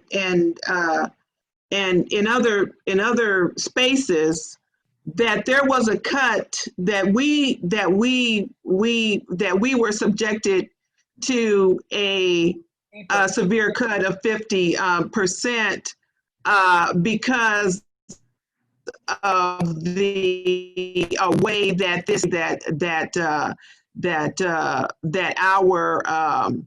our AB 617 is running compared to the way that some other places were running, because it was brought up just now that some other places like South Coast has a very good relationship. I've witnessed some of their tag community, programs. They're simply not having the problems that we are having, and the Bay Area, I think they started out with some issues, but they're working hard to correct them. Some of the problems, but we are stuck here in this space that we're in, and maybe that's why we have sustained such a deep cut of 50% compared to some of the other AB 617 Let's give Karen a chance to answer that, and Stephanie has raised her hand. Thank you. Okay, thanks, Denise. So basically, how the districts are each running their programs is not based on how much money they get. The legislature decides how much money is available as a big pot. And then there are several things that go into it. There is the districts themselves talk with each other and figure it out. Sometimes the legislature will give percentages to each district, typically by population, I think. It can be, it's simple. They have their CAPCOA, which is their kind of overarching umbrella that they all work with, and they discuss it during that process. And then sometimes it's negotiated with CARB. In this case, and the other thing I wanted to clarify is that all of the districts and all of the steering committees have issues at one point or another. There's not one that has gone through this process and just sailed straight through it without conflict. They've all had issues. They've all had all of these things that we're doing here in Sacramento are not all that much different than is happening anywhere else. So it's not that any district's doing better or worse than another. It's just all different. So we're getting less money than we thought we were getting, and then they all had to work together and decide how the money was going to get split. And that's just what happened in Sacramento. So it's not, excuse me, it's not a very satisfying answer, but that is where we are right now. As for the camp itself in Sacramento, I hear the issues that you're talking about, and they are very serious. But technically speaking, if we're talking about the camp that we've got, it's a good one. And you guys did a lot of work. So I think that should be recognized too. So I hope that helps, Denise. I know it's not very satisfying because it would be good for everybody to have the money that they need and to address the issues that we've talked about. But unfortunately, the legislature has lots of priorities right now, and that's why our funding has been cut. Well, thank you for that. I was just wondering, because I was in different spaces, and when he said there was a 50% cut, which I did hear about it, I was told it had something to do with waste. And then when Albert made the statement that the other people had the 10% cut, and I was just wondering, because I have watched some of the other meetings and things, and you know, it's not about money. To me, they can do 100% of this, and of course I would not be satisfied, because of course, as I've said, I don't know how many times, Denise? The biggest polluters are not being monitored. So what difference does it make how much money you get? Denise? So folks, it's 8:37. Right, but Stephanie Williams has had her hand aloft, and I said that we were going to go to her. We are past our time. Stephanie, please, your comments. Thank you. Just a question, and this question That's my last comment. to That's my last comment, everybody. And so in and around just the cut, I'd like to know if there who can we write to, who can we respond to as a group about our need for additional funding or continued funding moving forward. I do think that I heard you speak about us coming together, and I think that that will be a great opportunity for that. And so who do we need to write to address our concerns with being cut so drastically in comparison to the other groups? If that information can be provided for us, and then and I know we're ending here, but if we can all come back together and kind of rally together to get something written to share our position and our discomfort with the cut. Thank you. Certainly. So very quickly, we'll work on getting a list out, both of our local electeds that are serving on the legislature from that standpoint, and also those over at CARB, and we'll be sure to get that list out. Thank you very much. All right. The next item on the agenda, if there is no objection, can we move that to our next meeting? And let's go ahead and get a motion to close our meeting tonight. I motion. I'm sorry, real quick. I know we took one public comment. Did we close out any last public comments? Did we have public comment? Go ahead. Adrian Wren has raised their hand. Oh, okay. Hi, Adrian. Sorry about that. You're good. Can you guys hear me?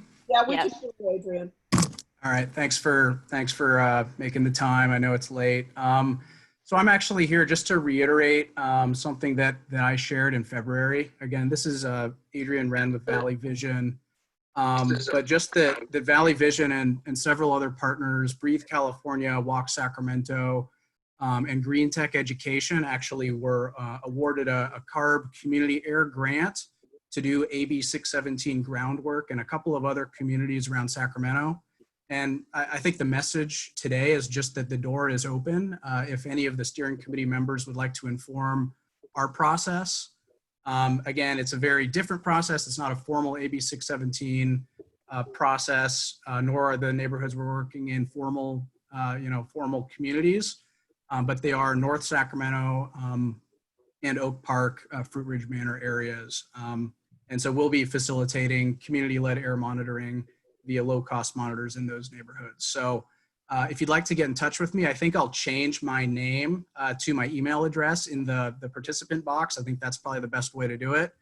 So please look to the participant box if you'd like to email me and just provide any feedback about this process as it might relate to the neighborhoods that we'll be working in. So thank you.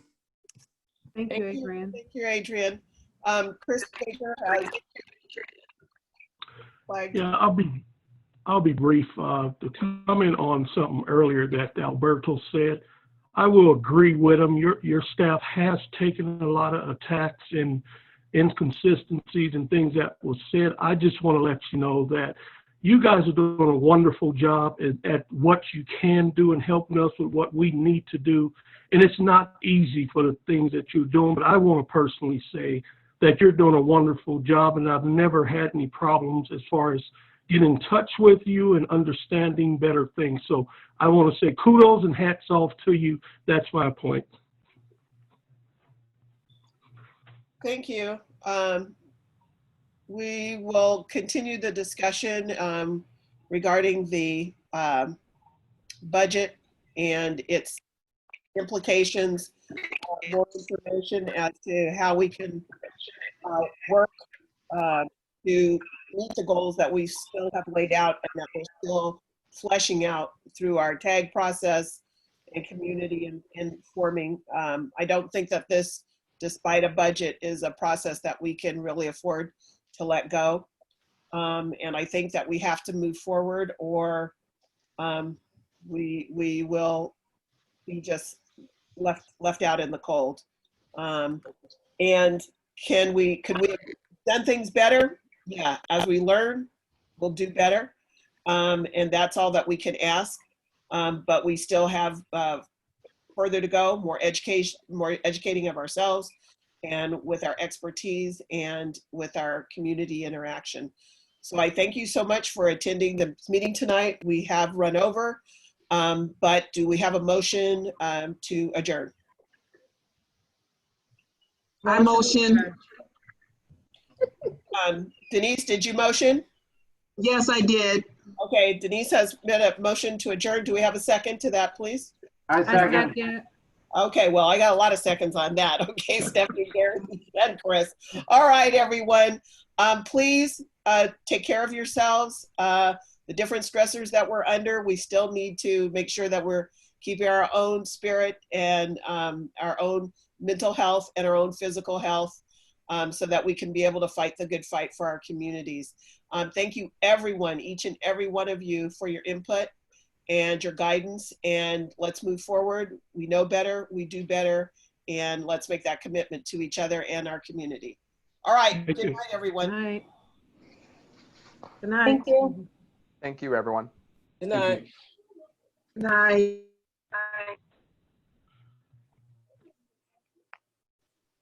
You hear all that?